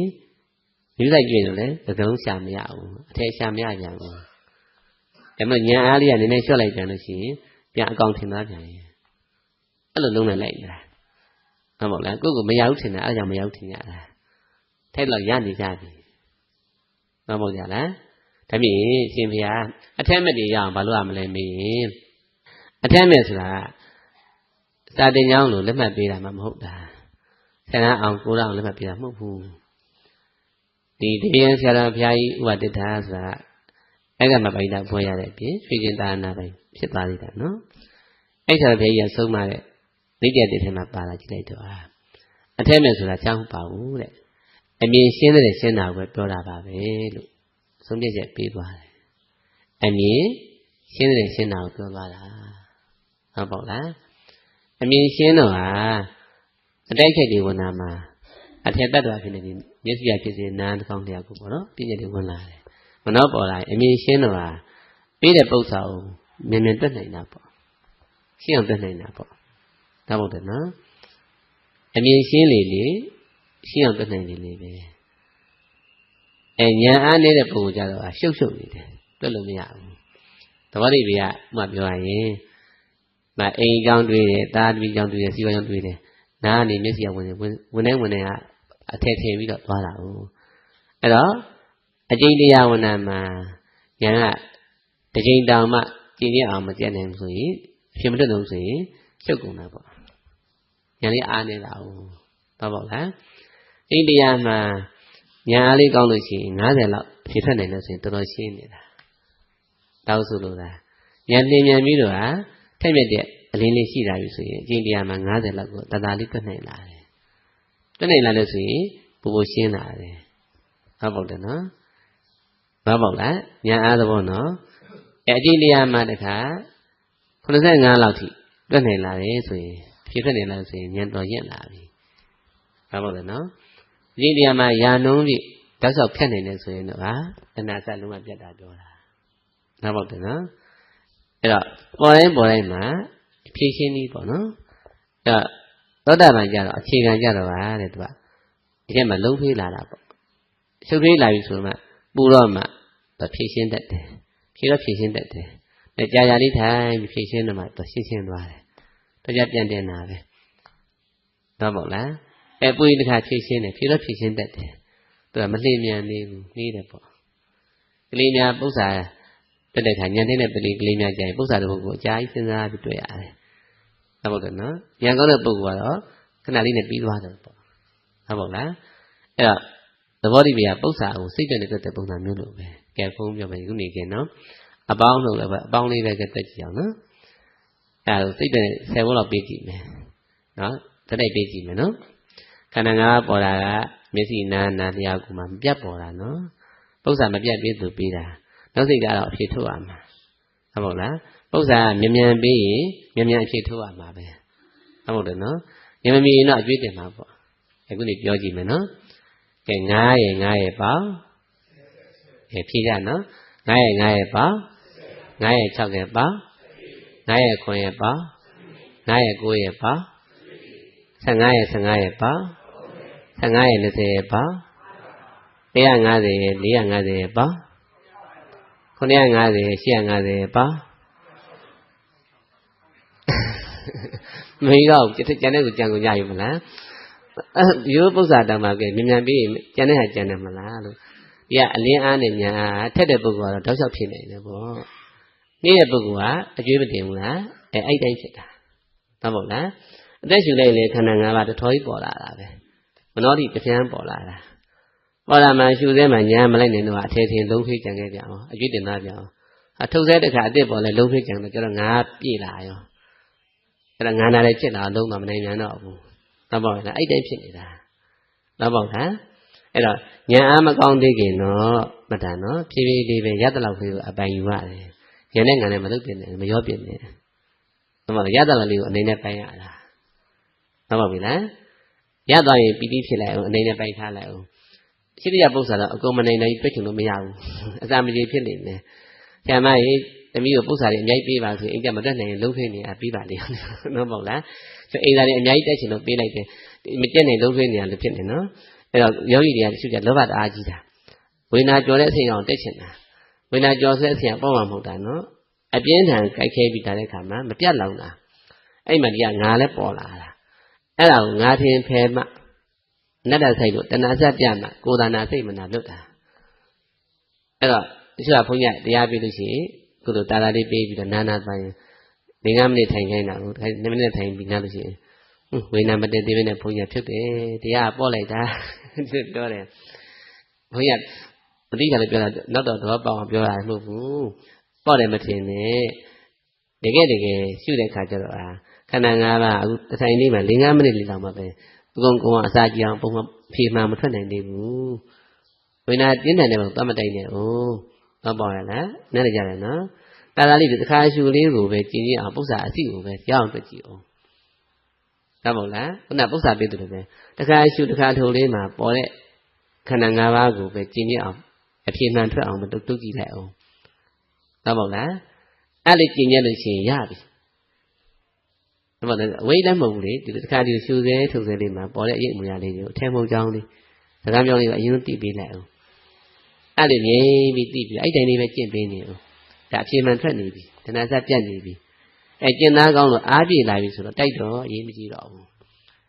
ဟုတ်ပါလားအဲ့ဝိညာဉ်ကြော်ဆင့်ဆိုတာတခြားမဟုတ်ဘူးချိန်ကာလကိုပြတ်ပြီးတော့အပြက်ကိုရှင်းရှင်းမြင်တဲ့အနာဂါများရအလုပ်ဖြစ်နေတာကိုကအစတောင်မရသေးဘူးကြော်ထက်လို့ရပါမလားအဲ့မှာကျွမ်းပြန်နေကြတာဟုတ်ပါကြလားအဲ့တော့အခြေခံမကြော်နဲ့နော်ဟုတ်ပါပြီနော်ဒါမြင်အခုမျက်စိကသွားတာသိပြီနော်အခုနားကသွားတာပြောပြမယ်အခုပြောတာမှာကောင်းတော့ပုတ်တယ်နော်မြင်သိမှလည်းပဲကအစင်းတက်ထဲမှာအကောင်ထဲပါလားဟုတ်နော်မနှောမှာပေါ်တဲ့ပုံကလည်းအကောင်ထဲပါလားမပါကြောင်းကိုနောက်ခေတ်ကအဖြေထုတ်နိုင်မှာနော်ဒါမှကဲမပြတ်မလတ်ပေါ်တော့အဖြေကမပြတ်မလတ်ထွက်ရလားထွက်ဘူးခုံကြောဖြစ်နေတာနော်ဟုတ်ပါ့လားအဲ့ဒါကိုဈာကိုလည်းခေါ်တယ်အမြင်မှာဈာကိုလားကိလေသာဈာကိုခေါ်တယ်ဈာကိုသေးရင်တဲ့လောကီမဲ့ပဲရှိသေးတယ်တဲ့ဖောက်ပြန်နေတဲ့မဲ့ပဲရှိသေးတယ်တဲ့ဉာဏ်မဲ့တတ်သေးဘူးဆိုဒါပြောတာနော်ကိုယ့်အကြောင်းကိုသိရမယ်နော်ဒါဆရာကြီးပြောတယ်ကိုယ့်အကြောင်းကိုသိအောင်ကြိုးစားဆိုတာဒါပြောတာနော်နားလည်မလားကောင်းပြီနောက်နားမှလည်းပဲနားအကြည့်တတ်ဆိုတာနေမကြည့်ပြောတာမဟုတ်ဘူးတဲ့နားရဲ့အတွင်းမှာအမွှေးလိမ်ဆိုတာရှိတယ်တဲ့အဲ့အမွှေးလိမ်ကအမှန်ပြောမှာပဲဒါကိုအောင်ရွာလာဆက်ထားတာတဲ့ဒီမှာအဲ့တော့အတန်ပေါ့နော်ငါအိဆိုတော့ငါထည့်လိုက်အောင်ပေါ့နော်ငါအိလို့သူအတန်ကြားလိုက်တယ်ဒီအိရဲ့အတန်လှိုင်းကအကောင်ကမပါလားအကောင်ပါလားနော်ဒီမှာအာယုဒွာရတိုက်တော့တိလိုက်တာပဲဖြစ်တယ်အတိတဘောလေးဖြစ်လိုက်တယ်ကလံမချမနှောမှာပုံရိပ်အိမ်ပေါ်ပါတယ်ဟုတ်ပြီနော် အဲ့ဒါကိုနောက်စိတ်ကကြည့်တဲ့အခါမှာငါအိမ်လို့ဆက်ထင်လို့ရှိရင်မောဟအမှောင်ဖုံးလိုက်တာပဲအကောင်ထင်တော့အိမ်ကမပြောက်တော့ပဲနဲ့ဆက်တာပွားလိုက်အောင်မှာတဏှာပွားပြီးမှနော်ဆက်ပြီးမှအောင်နေဆက်ပြီးမှငါအိမ်တွေကဘာလို့အောင်မှာဘာကြံနေတယ်အိမ်နဲ့ပတ်သက်တဲ့အတွေ့တွေဆက်ပြီးတော့ကွာကြပါလားပူလားတင်းလာပြန်ရောတဲ့အိမ်တွေကိုပြောင်းတော့အဖွားပြောင်းတော့တာပဲနေပြီနော်အဲ့မှာအရှိကိုအရှိတိုင်းကြည့်တော့တဲ့အတန်ကြာငါအိမ်လို့ကြားရတယ်အရေးကိုနောက်စိတ်ကအဖြေထုတ်တာပဲနေပြီလားတွေ့တော့စကားမပြောဘူးတော့မဟုတ်ဘူးနော်ဒီဘက်ကလည်းငါမဟုတ်ဘူးအငွေ့လိုပြတ်ပေါက်သွားတာအတိတ်အစားထူတာတတိလိုက်တာနဲ့မဆက်တော့ဘူးဒီချိန်မှာဒီသုံးကိုမလာတော့ဘူးမောဟအမှောင်အုပ်စုမရှိတော့ဘူးပညာလေးဝင်သွားလို့အဲ့အခိုက်ကလေးမှာမတအမြင်မှန်ဝင်တဲ့အခိုက်ကလေးကြီးနော်ဒီအခိုက်ကလေးမှာအမှန်တန်စင်ကြယ်သွားတယ်အနာဆက်ပြတ်သွားတယ်အနေနဲ့ပိုင်းတော့အဲ့အခိုက်ကလေးပဲရတာနော်ရှုစဲမြင်စဲအခိုက်ကလေးမှာအမြင်မှန်နဲ့ရှင်းပြီးတော့အတွေ့အကြုံမှလည်းတတ်တည်ပြောင်းသွားတယ်မအောင်မင်းနဲ့မျက်လုံးတစ်ခါဆိုဂရေသိန်းကျော်ဘူးဟုတ်မို့လားအဲ့မှာဝတ္တနာမျက်စိတွေတန်းနေရသွားလိုက်တာတစ်ချက်ဝင်လိုက်တယ်အဲ့လိုမျိုးစိလေးတွေဝင်တာကိုအမြတ်ယူပါမှာဟုတ်မို့လားလောကမကြည့်နဲ့နော်တချို့ကအပြစ်မရလို့ဆိုပြီးတော့မကြည့်နဲ့နေတာဟုတ်မို့လားအဲ့ကိုသဘောမပေါက်ဘူးထင်တယ်ပေါက်တယ်ပေါက်နေပြီနော်ဆိုတော့အပိုင်းမခွက်တတ်တာအပိုင်းမခွက်တတ်တာနော်ဘုံတော့တခါမှကုလို့အမြင်မှန်လေးတစ်ချက်တောင်မဝင်ဘူးဟုတ်ပါရဲ့လားကတစ်ချက်လေးစိတ်ယူတဲ့ချက်လေးနော်ပြတော့တစ်ခက်နှစ်ခက်လောက်ကလေးအိမ်ကပေါ်တဲ့ပုံစံအရေးကအိမ်အထည်မဟုတ်ပါလားတိလိုက်ပြီစကားမပြောမှတိလိုက်ငြိမ်းပြီးတော့အငွေ့လိုတိလိုက်တဲ့တစ်ချက်ကလေးကပြတော့တစ်ခက်နှစ်ခက်လေးကနည်းနည်းမဟုတ်ဘူးဘယ်လိုသိန်းကျော်တစ်ခက်ဆိုနော်စားရင်ဝင်သွားပြီတော့ဥပဒနာ message တွေဝင်သွားပြီဉာဏ်အင်အားခေါ်တာပေါ့ပညာသိကိန်းသွားပညာတတ်တိကိန်းသွားပြီဟုတ်ပါလားအဲ့ဒီမျိုးတွေရောက်သွားဘယ်မှမလဲလားတန်မိုးထားရမှာနော်နဲတယ်မအောင်မင်းနဲ့ဒီစကားကဘယ်ရရလဲဆိုတော့ဘုရားဖျားကြီးစကားနဲတယ်မအောင်မင်းနဲ့နဲတယ်မအောင်မင်းနဲ့တဲ့နော်သူရှုစဲထူစဲလေးမှာသူအမှန်နဲ့ထိအမှန်နဲ့သိလိုက်တယ်ဆိုရင်နဲတယ်မအောင်မင်းနဲ့နဲတယ်မအောင်မင်းနဲ့ပြောတာဟုတ်ပါလားအဲ့ဟာလေးစုသွားတာဟုတ်တယ်နော်တခါကြည့်တခါတူလေးမှာသိလိုက်တယ်သိတဲ့တိုင်းလေးကိုသူစုသွားတာဟုတ်ပါလားရပြီနော်ကောင်းပြီဒါတကယ်လို့များတာဒီလိုအမြင်မှန်မလာလို့ရှိရင်အထင်မှာမောဟအုပ်စုဝင်တော့ဆက်ပြီနောက်တော့မှဘုရားဖိုးချေတော်ရမှာဥမာပေးတာကိုကဲတည်သွားတယ်အမျိုးလို့တွေးလိုက်ပါဆိုတော့သိပြီနောက်စိတ်ကပညာနဲ့ကြည့်ခိုင်းတာနော်အဲ့ဒါဖောက်တယောက်ကအမျိုးလို့ယူလိုက်ရောတည်သွားတယ်ညီစိတ်ပေါ်လာပြီးတော့ထိုင်ငိုနေတာရှေ့ဆက်မဖွားနိုင်ဘူးရောက်ပြီးငိုနေတာပြီးတော့ဖုံးလာပဲဖုံးဖျားမကောင်းဘာဖြစ်လို့လဲဟောတတိယအောင်ပြောလိုက်ပြီးတော့ငိုလို့မဆုံးတော့ဘူးဟာပညာနဲ့လိုက်ခိုင်းတာမလိုက်တတ်ဘူးအကောင်ထင်းပြီးတော့ငါမိတရားရှိဘယ်လိုတွေးပြီးတော့မှလောင်းငိုနေတာမပြီးတော့ဘူးနံပါတ်3ကကူးနေတာဟုတ်ပါလားအဲ့တော့လွယ်လွယ်မထင်နဲ့နော်ကိုယ့်ရဲ့အတွေ့အကြုံမှာရှိတဲ့တတ္တိယညံ့လို့မောဟများနေလို့ရှိရင်ပညာလေးကလောက်ကမလာဘူးဟုတ်ပါလားဒါမှမဟုတ်ရှင်းပိုင်းဘုရားကံအကြောင်းကိုသင်နေတာတောင်းသင်နေတာနော်ဒါတရားတော်ပဲဘုရားတစ်ထည်ကလေးရှိပါတရားတော်မှာဆိုရင်တရားတပုတ်သေးပဲဟောတာပဲနော်တပုတ်တူတူနာတာပဲတချို့ယဟန်တာသွားတယ်တပုတ်သေးမှာပြင်တဲ့ငါးခုပဲကြည့်လိုက်ပါလိမ့်နော်ဘုရားကိုယ်တိုင်ဟောတာ9ယောက်ပြိုင်နာတာဒီမှာလည်းအများကြီးနာကြတပြိုင်နဲ့နာတာနော်ငါးယောက်ထဲမှာ1ယောက်ပဲပေါက်တယ်1ယောက်ကမပေါက်ဟုတ်ပါလားကိုယ်ဉာဏ်မထေအရင်ပေါက်တယ်ပြီးတော့မှဗြဟ္မာတွေကသူ့နောက်မှာရှက်ရှက်ကလေးပေါက်တယ်အဲ့ဒါ1ယောက်ကတရက်စီပြန်ဟောယူပါလားလွယ်တယ်မထင်နဲ့ဘုရားတောင်မှတရားဟောယူပါတယ်ဘွားတွေအများကြီးရှိတယ်ဟုတ်ပါရဲ့လားကိုယ့်ကိုသိတဲ့ဘောမပေါက်ဘူးဆိုပြီးအားမရမဖြစ်နေနော်နည်းနည်းပေါက်ရင်ဝမ်းသာအများကြီးပေါက်တာဒါထားလုံးလုံးရှင်းရှင်းပြတ်သွားရင်တော့ယဟန်တာတော့မှာပေါ့တော့ပါရဲ့လားတောက်လျှောက်ငါထင်ပြောက်သူထင်ပြောက်ပြီးတော့လုံးလုံးရှင်းနေမှဆိုတော့ကိစ္စပြတ်သွားပြီဒါဆိုတော့အများနဲ့မရှင်းနိုင်ဘူးလေညတဲ့သူမှရှင်းသွားရင်ဝမ်းသာတော့ဟုတ်ပါကြလားဒါရေးကြည့်တယ်နော်အဲ့ဒါမျိုးဒါဆက်နှာခေါင်းတစ်ခါသွားနော်နှာခေါင်းမှာလည်းပဲအကြည်ဓာတ်ဆိုတာကစိတ်ခွာတဏ္ဍန်လို့ပြပါတယ်နှာခေါင်းကြီးပြောတာမဟုတ်ဘူးနော်အပြင်ကနှာခေါင်းတစ်ခုလုံးအဲ့ဒါကန္တဝတ္ထုခေါ်တယ်အကြည်ဓာတ်မိတာဝတ္ထုခေါ်တယ်အကြည်ဓာတ်ကတော့အတွင်းထဲမှာစိတ်ခွာတဏ္ဍန်လေးရှိတယ်တဲ့စုဝေးတဲ့နေရာလေးဒါအောင်ရောစုတဲ့နေရာပါပဲဟုတ်လားစုတာဒီကအနန္တလှိုင်းရိုက်ခတ်တဲ့အခါမှာဓာတ်ပြူတာတဲ့နော်ဒါအနန္တအခန္ဓာ ဉာဏ်လေးပါးပေါင်းတော့ကြောင့်သိရဆိုရင်ခန္ဓာ၅ပါးပဲဟုတ်ပါလားဒါပြင်အနတ်လိုက်ထဲမှာစဉ်းစားအကောင်ထဲပါပါမလားကဲမနောပေါ်တဲ့ပုံထဲမှာအကောင်ထဲပါပါမလားဥပမာပြအဖို့တွေထွန်းထားတဲ့ညဘက်ပေါ့နော်မမြင်ရဘူးနဲ့နန္ဒန်နဲ့အဖို့တွေမပေါ်မလာဘူးလားစပယ်ပန်းတင်ထားတဲ့ဖះမှာအနံ့မွေးတာနဲ့စပယ်ပန်းပုံပေါ်မလာဘူးလားဒါမကြည့်ပဲပေါ်တဲ့ပုံကြီးကလည်းအကောင်ထဲပါလားရတယ်နော်အနံ့မှလည်းအကောင်ထဲပါလားမပါတာကိုမပါတဲ့အတိုင်းရှိတဲ့နှုတ်စိတ်ကနားထောင်ကြည့်တော့စကားမပြောမှန်းသိရမယ်အတိတ်တွေရှုစေထုံစမှာအစားထိုးတာသိရမယ်နားလည်ပြီလားအဲ့လိုသိတဲ့အခိုက်ကလေးမှယူရမှာနော်အမြင်မှန်ပေါ်တဲ့စိတ်အစဉ်လေးကမြတ်တော်တစ်ခါမကလေးသူသိကြော်တယ်အဲ့မှာပညာတတ်တိကိန်းသွားတာပဲအဲ့ဒါအမြတ်ယူပါအဲ့လိုအမြတ်ယူပါမှာအမြဲတမ်းမရလို့မပေါက်ဘူးမထင်နဲ့နော်ရတဲ့အချိန်လေးအမြတ်ယူပါမှာတော့ပေါက်ပြီလားဒါလေးကိုစုဆောင်းသွားမှာအချိန်များစွာစုသွားမှာရပြီနော်နောက်တစ်ချက်ရှာမှလည်းပဲဘုန်းကြီးတို့ကြာရွက်တဏ္ဍအကြည့်တိုက်ရှိတယ်လို့ဘုရားအမိန့်ရှိတယ်ရှာပြားကြီးမှာတော့ဒီတိုင်းကြည့်ရင်မတွေ့ရဘူးသိပ္ပံဆရာတွေခွဲစိတ်ကြည့်တော့မှရှာမှာအဖုလေးတွေရှိတယ်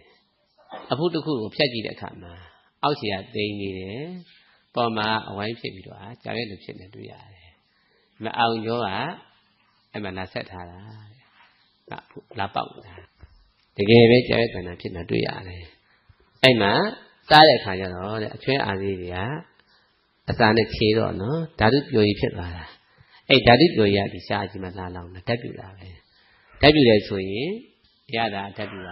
အတိုက်ဓာတ်ဒါအခန္ဓာဉာဏ်လေးကပေါင်းတော့ကြောင့်သိလိုက်တယ်ကာလမကြမနောတော့ပွင့်လာတယ်ဟုတ်ပြီနော်အဲ့ဒါပါဇက်သေးကိုပြင်တော့မြင်ရပါမလား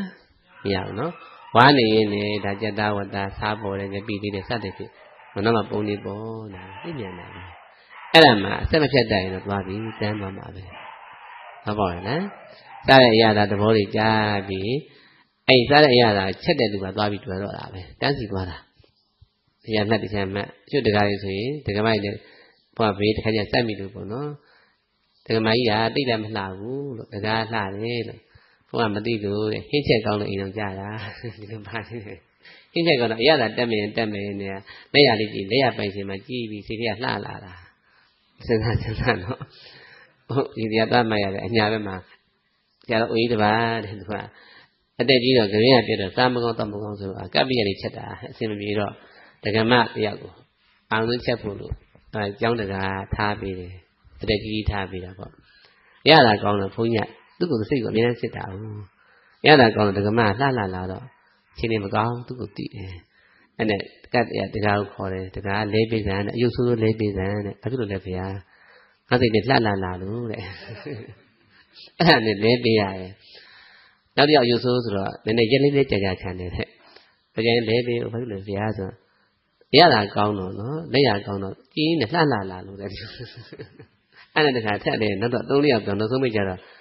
ဘူကြီးပေါက်ထားတယ်တကယ်မှခေါ်လာတယ်တော့အယုတ်ဆိုးဆိုးကြီးဘူးပေါက်မှလည်းပဲကြည့်ကောင်းတယ်နော်အေးဆိုသဘောကျပြီမှချက်တယ်တလောက်ကြာတယ်တဲ့တလောက်ကြာတော့တကားလဲပေးအောင်ဆိုတဲ့ဘာဖြစ်လဲတရားဟာဘူးပြောက်သွားပြီတဲ့ဘူးတော်မမြင်တော့ဖြေးလှလာတဲ့ဘူးတော်ပြောက်တယ်အဲ့တော့ဘုန်းကြီးတွေးတာမှန်တယ်နော်စကားတချို့တကမဘူကြီးနဲ့အိမ်အောင်ကြတယ်ဆိုဘုန်းကြီးစဉ်းစားတာဒါမျိုးဖြစ်ရမယ်ဘူးပြောက်နေတယ်ဆိုတော့ဥမာတက်တဲ့ဆရာဖြစ်တော့တဏှာကတော့အမှန်ကြောက်ဆရာကောင်းတာတစ်ဖက်ကလိုက်ကြည့်တွေ့တော့တန်းစီတွေ့သွားတာသဘောကျလားဒါမြင်အမှန်ကြောက်ဆရာကောင်းတာဒီထားရမှာလားတရားသာတက်ဒီမှာပေါ်တာအတိသဘောမနှောပေါ်တာအကောင့်ထိဖြစ်ရင်တဏှာရဲ့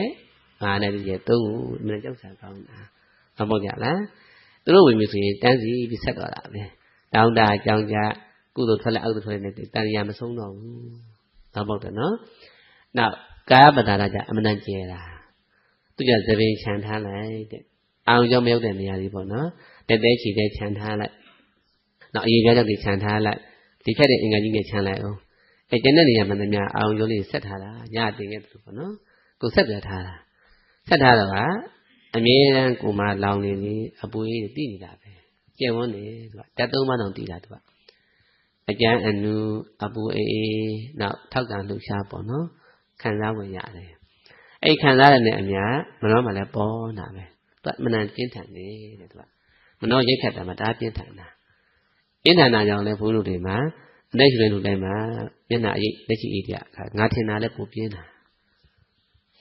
သူကမပြတ်မလတ်ပေါ်တာပိုဆိုးသေးတယ်ဒီတော့ဒါကိုနားလည်အောင်အတွဲလေးတွေတွဲအောင်နော်တွဲအောင်တွဲလိုက်လို့ဆိုရင်ဒီကမှဆက်ကြတာ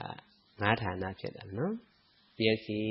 နားနှာခေါင်းရှားကိုပေါ့နော်1 2 3 4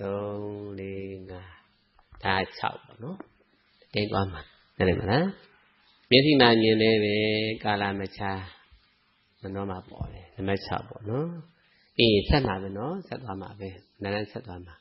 တခါနားမှာကြားလဲပဲနံပါတ်6ရောက်တာပဲဟုတ်မို့လားဒါဘုန်းကြီးတို့စပြီးတဝါရသင်္ကေတထားတာနော်အကြောင်း၄ကြောင်းဆိုအတိတ်ကမဲ့၄ပါးနဲ့ပယ်မှပြတ်တဲ့အစပြောတာဒါသင်္ကေတလေးထားပြီးတာနော်နှာခေါင်းမှာအနတ်တိုင်လေးပဲပေါ်တဲ့ခန္ဓာမနှောထီအောင်သွားတယ်ရှားမှာအရသာပေါ်လဲပဲမနှောထီအောင်သွားတယ်ကိုယ်မှာပေါ်လဲမနှောထီအောင်သွားတယ်မနဲ့မြန်တာပြီးရင်တတ်တရားအားဖြင့်တခါမနှောမှာပဲမြင်ဘူးကြားဘူးနာမ်ဘူးစားဘူးထိဘူးဆက်ပြီးတွေးမှာဟုတ်ပါ့လားနမချမနှောမှာနော်မြင်ဘူးလားကြားဘူးလားနာမ်ဘူးလားစားဘူးလားထိဘူးလားဒီအောင်ကြားရအောင်ပြီးတော့ဘယ်လိုနေခဲ့တာဘယ်လိုသွားခဲ့တာတွေးပြီးတော့ဒီကအရှင်ုံထွက်နေတာပဲဟုတ်ပါ့ကြလားဒီတွေရှိကြတာအဲ့ထဲမှာကြည့်လိုက်တော့ဒါကတော့ဒိဋ္ဌိတဏမာနပါလို့သွားတာနော်ကဲသူ့ကိုဖယ်လိုက်ဒီကိုအရှိတိုင်းသွားတော့အတွဲ9ပဲရှိတယ်ဘယ်လိုလဲလို့9ပဲနော်အဲ့ထဲမှာဧကဏီကာလကိုကြည့်လိုက်အောင်နော်မျက်စိမြင်မလားမြင်ဘူးသူဖယ်လိုက်တော့နားကြားတော့မလားကြားတော့အနက်ရပါမလားရတော့ပေါ်ပါတော့မလားဟုတ်တယ်ဒါပဲကြံမယ်ဟုတ်ပါ့လားဒါဟိုဟာတွေကအမြဲမရှိတော့ကြောင့်သူ့ဧည့်သည်သိလို့ခေါ်လိုက်တယ်သိပြီနော်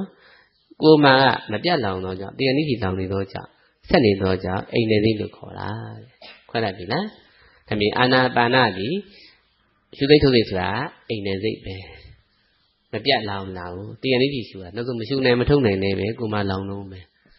ဒါမလို့ဘာရှုသိထုတ်သိကိုမယူတော့ဘူးနော်ကြားရကြည့်လိုက်တော့ကိုယ်မှာဖြစ်တဲ့ကာယဝိညာဉ်ဒီအိမ်နေသိပဲကာလမချမလို့ပေါ်လာရပြီလားအသက်မရှုနိုင်အောင်ဖြစ်မှသိမှလေတော့ပေါ့လားရှုတဲ့စိတ်ထုတ်စိတ်မလာတော့ဘူးမရှုနိုင်အောင်အောင့်တဲ့ခံစားမှုလည်းနောက်ဆုံးတွေ့မှာပဲဒါလည်းကာပတာလာမဖြစ်တာပဲအိမ်နေစိတ်ပဲရပြီနော်အဲ့အိမ်နေစိတ်ပေါ်တိုင်းမှာမနှောစီအောင်မျက်နှာအမူအရာပေါ်နေပြီရတယ်မလားအဲ့တော့တရားရှုတဲ့အခါမှာဒီအပွားလေးကိုလိုက်ရှာမလို့တော့ဘူးအရင်လေးရေအဖျားတင်ဖြစ်အိမ်နေစိတ်ကဒါပိုင်အောင်ရှုကျန်တာရေကုန်နိုင်သွားပြီတော့ပေါ့လားတရားမှတ်ငါထင်တာဟာအိမ်နေစိတ်မှထင်တာလေတခြားမှမဟုတ်ဘူးအသက်ရှုတိုင်းထုတ်တိုင်းငြိမ်တိုင်းမှာတောက်လျှောက်လောင်နေမျက်နှာပေါ်နေတယ်ပကုံးလက်ကြီးပေါ်နေတယ်အဲ့ဒါငါထင်နေတာဒီမှာငါထင်တာများမှအဝိညာဉ်ပေါ်လာတာငါအေးငါစည်းဝါဒါကြီးပေါ်လာတာဒီငါစားတာပဲဟုတ်ပေါ့လားသူ့ကိုကျင်ရအောင်အမြင်မှန်ရအောင်ရှုရမှာဟုတ်ပေါ့လားအိမ်နေသိနော်ဒီအတွဲရေးယူလို့နော်ရှိရလေးတွေပြဿနာမဟုတ်ဘူးဟုတ်ပါလားအဲ့တော့ကိုမာပေါ်တဲ့အခါမှာမနှောပေါ်တာအဓိကထားရမှာနော်သူကအိမ်နေသိဖြစ်နေတာမပြတ်ရှိနေတာအခုထိုင်နေထဲမှာလည်းရှိတာပဲဘုန်းကအတန်ကြားတိုင်းသူကငါရဲ့ဘုန်းရဲ့ပေါ်နေတယ်နောက်အတန်နားရင်ငါပြန်ပေါ်နေတယ်မပြတ်ရှိနေတာဟုတ်ပါလားအသက်ရှူတဲ့ငါပြန်ပေါ်နေတာပဲငါ့ရဲ့တွေးလည်းပဲငါနဲ့တွဲပြီးပေါ်တာပဲဒီငါပင်ပင်ဖြစ်နေတာဟုတ်ပြီနော်အဲ့တော့အိမ်နေစိတ်မှာဖြုတ်ခွဲနိုင်ဖြစ်ရင်ဒီဒိဋ္ဌိကအပြီးပြတ်သွားနိုင်တယ်ဒါပင်နေနေအဲ့တော့တရားထိုင်တာဒီအတွက်ထိုင်တာနားလည်ပြီလားနားလည်ပြီနော်တော့ပါပြီနော်ဒါပေမဲ့နေ့လေကြာရင်တော့ကြိုးစားထိုင်ကြမယ်နော်ဒါလေးကိုနည်းနည်းလေးရှင်းပြီးတော့မှသွားအောင်နော်အဲ့တော့ရှုမှတ်တဲ့နည်းကိုဘုရားပေးလိုက်တာကြတော့တဲ့ဘုရားပေးတဲ့အလုပ်ပေးတရားနော်ဒီဆရာတော်ကြီးတွေဆရာအာဇိယဝါဒတွေခဏဘုန်းတို့ရက်လိုက်ကြအောင်နော်ဒါဘုန်းကြီးကအဲ့ဒီစကားသုံးလေဆိုတော့လေ့လာတဲ့အခါမှာဆရာသမားမေးဘူးလားကိုဆရာတော်ကြီးတွေကဆုံးလာတာကအစလေးတွေမလူစားဘူးလေမာဇီမကြီးကဖောင်းတာပိန်တာကိုထိထားပြီးရွှေနေသူကအမှတ်ဆိုတော့သွားလိုက်တယ်ပေါ့ဘုရားတရားတော့ဘုရားတရားယူပါပဲနော်ဘုရားဖေးရလည်းအာနာပါနတေပေါ်ရာရှုဖြစ်ပြလိုက်ဆိုပြီးတော့သူသွားတယ် လူရင်းကတော့ဒီရောက်သွားတာပဲပေါ့နော်အဖေကကြည့်ပြီးတော့စိတ်ထဲရှုပ်လာတာပေါ့နော်ဆရာသမားမေးတယ်ဖခင်အဲ့လိုနည်းတဲ့အများကြီးဟောခွဲဟောခဲ့သလားဆိုတော့ဆရာသမားထိမ့်ပေးပါတယ်နော်မပြင်းမနဲ့နော်တဲ့ပြင်းမရဘူးတဲ့ဒါအာဇိယဝါဒခေါ်တယ်တဲ့တရားဝါဒခေါ်တယ်တဲ့ဒါတရားဖခင်ဟောတဲ့မှာအကုန်ပေါင်းဝင်ပါတယ်ပရိယာချင်းအကုန်ဝင်ပါတယ်ဒီမှာဖခင်ဒါမျိုးတပည့်တော်သိကျင်တာက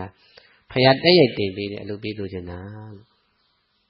ဆိုသူလည်းမဖြေတတ်သေးတော့ရှားအောင်ပဲအဲ့လိုနဲ့ပဲနေနေ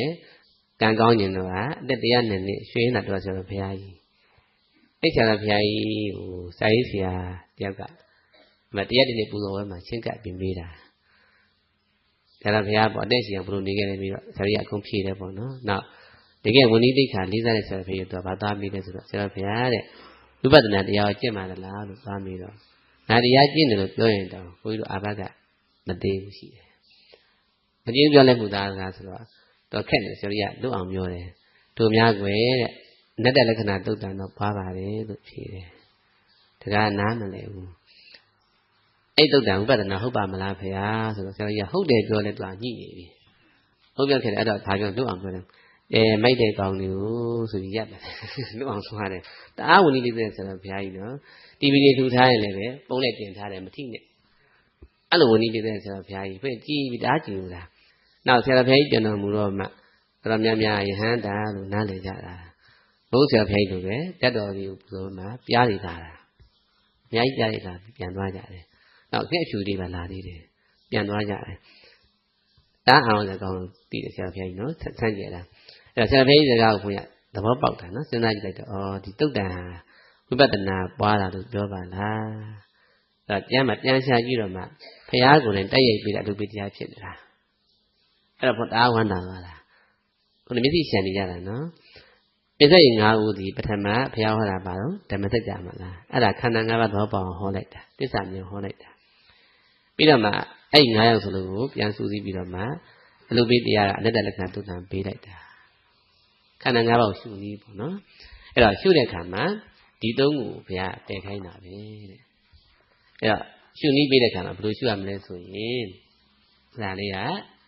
3ချောင်းနေပဲရှိတယ်နော်နေတမ္မမပြီးတော့နေသောဟမတ္တမိတဲ့နာမေသောအတ္တာဒီ3ချောင်းနဲ့ပြလိုက်တာဒါမင်းကိုဆရာဖေးတယ်ဒါကိုပဲပြန်ဟောခဲ့တာနော်သူကယူရအရာစကားနဲ့ငါဥစ္စာငါလိပ်ပြာတို့ဘာလို့မှရှာမရသည်ဓမ္မစုတ္တပတကအတ္တဆိုင်အောင်တင်လိုက်တာဒါတဏှာပြတ်တာပဲဒီတိုင်းရှုရမယ်သူဟောခဲ့တာသိပြီရတော့ဒါအကျဉ်းအားဖြင့်တဲ့ငါဥစ္စာငါလိပ်ပြာဆိုတာဒီ3ခုကိုပြောတာပဲတိတ်ကျင်းလို့အားကြီးလည်းသူနားမလဲဘူးဒါတော့ဘုန်းကြီးတို့အရာစကားတိုက်ရိုက်ပြောအောင်နော်မှတ်ကြည့်အဓိကကိုမာတိကထားနော်ကဲတဲ့ဒီလိုရှုတယ်ထုတ်တယ်မကြည့်ဘဲနဲ့မျက်စိမိတ်တန်နဲ့ပေါ်မနေဘူးလားကဲပေါ်နေတယ်ကိုမလောင်ရင်ပေါ်လာမယ်နော်ပေါ်တဲ့မျက်နှာအမူအရာပေါင်းရအမူအရာတွေကိုဒီမေကုန်း3ခုနဲ့တွားတာဒါနဲ့တွားမှာသိပြီကနေတံမောဆိုတာနဧတံမမတဲ့သူဟာဒီ5ပိုင်း5ဆိုင်တို့မဟုတ်ကြောင်းတဲ့ဆိုတာရှိတဲ့မျက်နှာလက်ရှိနဲ့တကွာအိမ်အိုးဒီပစ္စည်းတွေကကျွန်တော်ခမည်းပိုင်တာပါလို့ဝန်ခံမှာမလားအဲ့ဒီရှုကြည့်တာဒါကမပြောဘူးပေါ့ပညာမလားဘူးပြီးရင်နေသွားမသိဆိုတာငါဖြစ်နေပါတယ်လို့မဟုတ်ဘူးတဲ့ကွာဝန်မခံဘူးအဲ့တော့မျက်နှာကိုယ်မူရာပြန်ကြည့်တော့လည်းပဲငါပါလို့ဝန်ခံတဲ့စကားရှိရလားရှိစကားလုံးမလားဘူးပြီးတန်မြတ်ကဲ့သို့ပြောကြောင်းတဲ့နာမေသောအတ္တဆိုအဆိုင်ခဲအတုခဲမဟုတ်ဘူးလို့ပြောတာဟုတ်ပြီလားတန်မြတ်အငွေ့လို့ဖြစ်တော့အဆိုင်ခဲပါလေလားပါတော့ဘူးအဲ့တိုင်းသိပြီပါတဲ့ငြိမ်းပြီးတော့သိပြီးနေတရားရှင်နေမှန်သွားပြီဘုရားပြည့်တဲ့အလုပ်ပေးပဲရတာမနှံလွယ်အောင်ပေးပေးခဲ့တာသဘောပေါက်ပြီနော်ဘုရားတည့်ရပြည့်တဲ့စကားလုံးဆိုတော့လောကလာအားဖို့ရှိတာပေါ့နားလည်ပြီလား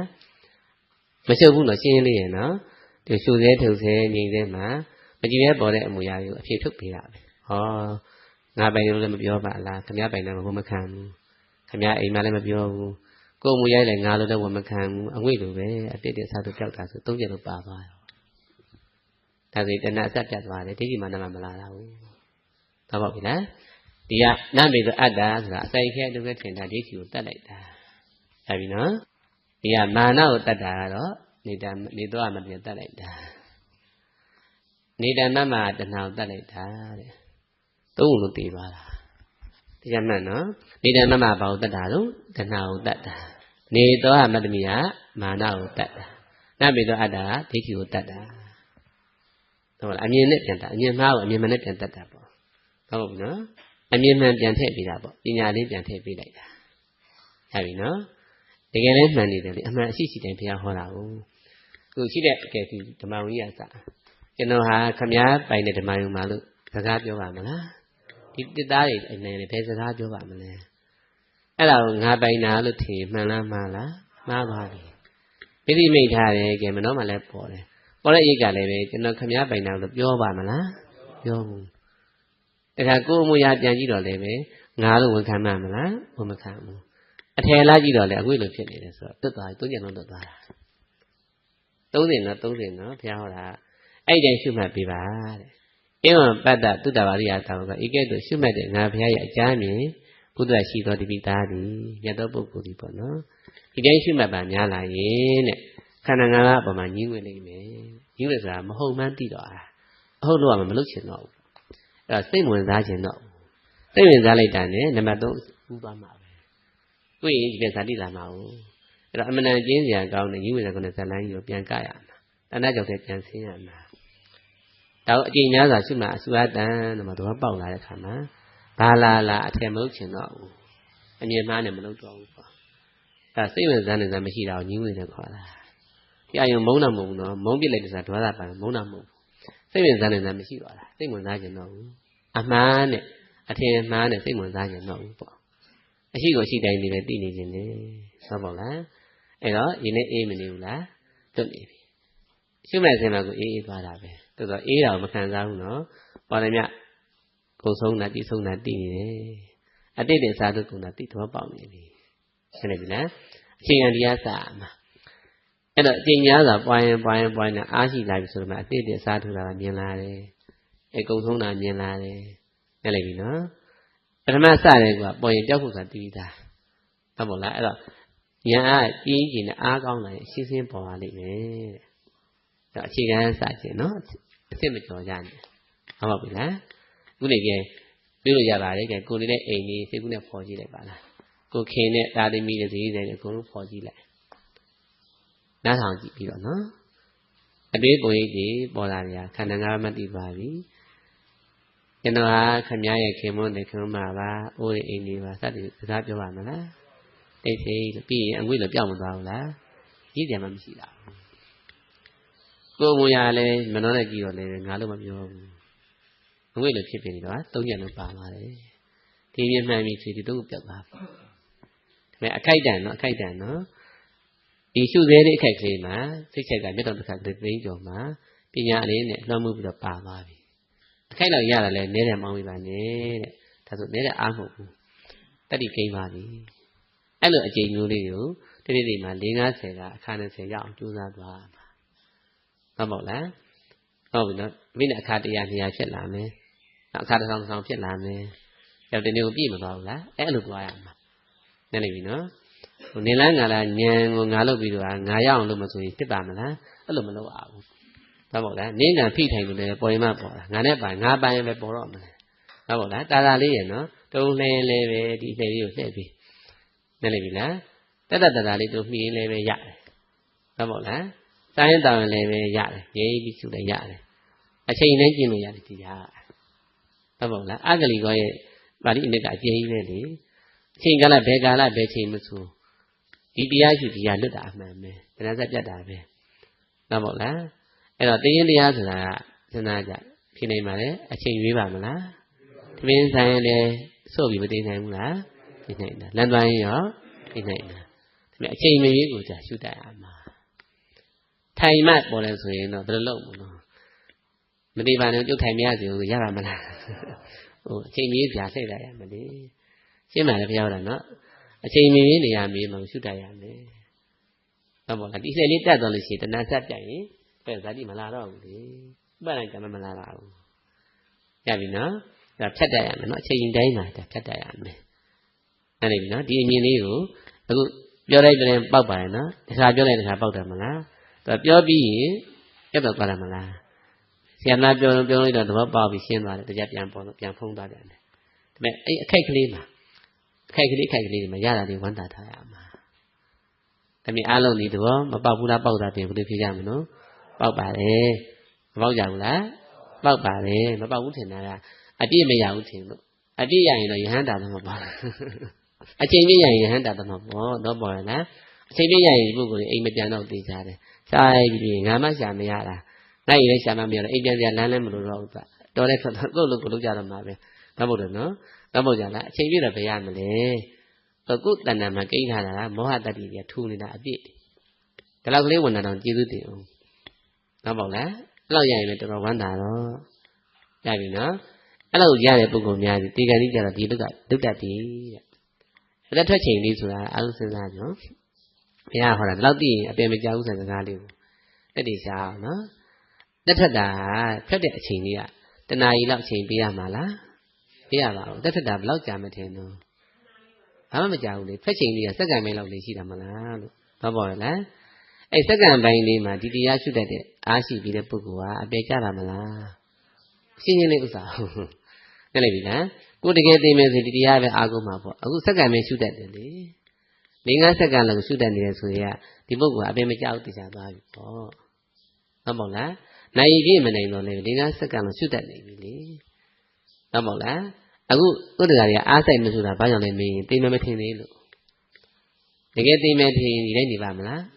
လုံးမှာပေါ့ဟုတ်မဟုတ်လားအဲ့တကယ်သိမယ်ဆိုရင်ဒါအားကိုးတယ်ဒါပဲရှိတာ哦ရှိတော့ကိုရှိတဲ့အင်အားနဲ့ဉာဏ်အားနဲ့ပေါ့စုပြီးအားဆိုင်ရှုမှာပဲဟုတ်မဟုတ်လားရှုအားတန်တဲ့ပုဂ္ဂိုလ်ကဒီကဆက်တဲ့ကရှုတတ်တဲ့အားအဲ့ကြတော့သူအချိန်ကျင်းသွားပြီတရားထက်သွားလို့ခေါ်တယ်ဘုရားလည်းတန်သွားပြီတမာရီလည်းကောင်းပြီတအားပြင်းထန်အားဆိုင်ပြီဆိုရင်အပယ်လေးပါလွတ်ပါလိမ့်မယ်လို့ဘုရားအာမခံထားတာဟုတ်ပါလားဒီလောက်ရရင်တော့မနှဲပါဘူးနေပြီနော်ဒါဘာကြောင့်ဘုရားပြောလဲဆိုတော့ယောဂီအဟောင်းတွေတချို့စိတ်ကပြန်လာတာရှိတယ်အတေအောင်လည်းပြန်လာတာရှိတယ်ဘုန်းကြီးတရားတကယ်ကြမှာတကယ်တန်မှုရှိတာဖြစ်လို့လဲဟောပြီးတော့တအားတေလောက်ခံစားတာဘုန်းကြီးတရားဝင်လာတယ်အဲ့ကြမှာတော်တော်ကျေးဇူးတင်ဖို့ကောင်းတာတဲ့ဘုရားအဲ့ကြတော့ကိုယ်သာနာစိတ်မှန်တွေပါရောက်ကုန်ကြတာဆိုအချိန်ပြင်းပြင်းအထုတ်ကြပြီဘုရားတင်ထားတာကအသက်ရှုသေးထုတ်ဆဲတယ်မကသေးဘူးမရှုနေမထုတ်နိုင်နေပဲအရှုခံရှိတယ်လို့တင်ထားပေးတာသူကလောင်တဲ့ခံစားမှုအရှုခံနေလေမနှောမှာပေါ်တာပဲရှုရတာမှာအဲ့တော့ဒီခံစားမှုကြီးပြောင်းအောင်မတောင်းတနဲ့နော်မနှောပေါ်တဲ့ငါထင်မလားဖဲပါဖျားဟောတိုင်းပဲငါမဟုတ်ကြငါပိုင်ငါတိုင်းမဟုတ်ကြအထဲမဟုတ်ကြဒါပဲဆုံးဖြတ်ပြီးတော့ရှုလို့ရှိရင်နောက်ဆုံးပဲအသက်မရှုနိုင်တဲ့ခံစားမှုတွေပြင်အရှုခံဖြစ်နေတယ်ဟုတ်ပါလားအဲ့ကြောင့်ကိုယ်သာနာစိတ်နဲ့လွတ်သွားတာပဲဒီကရှုမှထုတ်မှတရားရှိတယ်ဆိုတာမဟုတ်မရှုနိုင်တဲ့ခံစားမှုနဲ့ဘုံနဲ့ဖြည့်ရှင်းရမှာတက်ရမှာသိတယ်ဆိုတာအသက်မရှုနိုင်တဲ့ခံစားမှုနဲ့သိရမှာအဲ့တော့မရှုမထုတ်ပဲနေတဲ့ခံစားမှုနဲ့အရှုခံထားရမှာဟုတ်ပါလားအမှတ်တရမနေနဲ့နော်ဒီကအသက်ရှုမှထုတ်မှတို့အောင်းမိတာမရှုနိုင်မထုတ်နိုင်တဲ့ခံစားမှုဒီပင်လေခန္ဓာ၅ပါးမိလောက်တာမနှောပေါ်နေမှာပဲအဲ့တော့ဘုရားဟောတိုင်းသွားပါနေတံမမနေတော့ဟာမတ္တမိနဲ့ပြီးတော့အတ္တလို့ဆုံးဖြတ်လို့ရှိရင်ငါမလာတော့ဘူးတဏှာမလာဘူးရပြီလားဒါဆိုရင်အေးသေးသေးတည်နိုင်တယ်အပြင်မကြနိုင်ဘူးရမလားဒါဘုရားပြတဲ့နေရာတော့ဘာမှဟာခွက်ထောက်ခွက်မရှိဘူးတအားကောင်းတာပဲသိနေပြီနော်အတူမရှိဘူးဒါပြင်အလုပ်ပေးတရားကဘုရားကြီးပြတဲ့နဲ့မတူဘူးနော်ဘုရားပေးတာဒီချက်အကုန်ဝင်တော့ကြောင့်ဒီတရားပဲယူလိုက်ကြတော့ဘုရားတရားကဘုရားပေးတဲ့လူပေးတာယူကြတာနော်ဘာမှမဟုတ်ပြီလားကဲနားမယ်နော်ဖျောက်ရှိကြတာကဲဒီကဲတော့ဘုရားရှင်ဟောကြားတော်မူတဲ့ဓမ္မီတို့တန်တန်မှာအာရုံတော်ရမွေးတဲ့ခန္ဓာတဲ့ငါးတော်ရမှာပေါ်ပြီးကာလမချမနောတကမှာထိပေါ်တယ်ပေါ်တာနောက်စိတ်အစုကတရားပု္ပ္ပာကိုစိတ်တက်တယ်လို့နော်ပညာဥသိတော်စိတ်အစုဖြင့်တဲ့ပညာလေးတာဥဆောင်ပြီးတော့အဖြစ်ထုတ်ရတာပါပဲထုတ်တဲ့အခါမှာနေတံမမနေတော်ဟာမတ္တမိနာပြီးတော့အတ္တလို့ရှုရပါတယ်ဒါကစကလုံးပေါ့နော်စကားနဲ့ကပါဠိပင်နဲ့သွားရမှာတဲ့ပေါ်တဲ့သဘောတရားတွေဟာကျွန်တော်ဒီခင်ဗျားရဲ့ဥပါအိမ်မှာခေါင်းမှာလက်ပါချီပါလို့မပြောကြအောင်တဲ့ဒီဉာဏ်လေးနဲ့နားထောင်ပေးတာနော်အေးပြောမသွားတဲ့အပြင်မှာကိုယ်အမူအရာကြီးကလည်းငါလို့မခံကြောင်းနားထောင်ပေးတည်တည်နေပြီးတန်လျက်ကဆိုအငွေ့လိုဖြစ်တဲ့ကြောင့်အထဲမဟုတ်ကြောင်းတည်ပေးပါအငွေ့လိုဖြစ်နေတာတည်ရင်အထဲမပါတော့ဘူးနော်တ အေးနဲ့အတိတ်တဲ့စားထိုးပြီးကုံနာတီးပြီးသွားရင်ဖြစ်လမ်းတဲ့ပါပြီဒီရစနော်ဒါဆိုရင်နိဗ္ဗာန်မြင်နေပြီလားမှတ်ကြတော့ဟုတ်ပါလားနိဗ္ဗာန်ထပ်ရှာနေတယ်နော်နိဗ္ဗာန်မြင်စရာမဟုတ်တော့ကြောင့်ပရိယာပြင်ဟောတာဖြစ်တော့ကြောင့်အရှိကိုအရှိတယ်ကုလို့သိနေရင်အပြင်ပြီးပြီလို့မှတ်ကြတော့ဒီရဲ့ပန်းနဲ့ရောက်နေပြီဒါအကျိန်များစွာပွားများအထုလေးရဲ့အတိနာတဲ့နာအမြင်ချင်းနဲ့ရှင်းပြီးလေတဏှာစပြီးတဲ့ကအရဟတမဲ့ဖို့ဖြင့်ခန္ဓာစသိငြိမ့်နေရပါစေ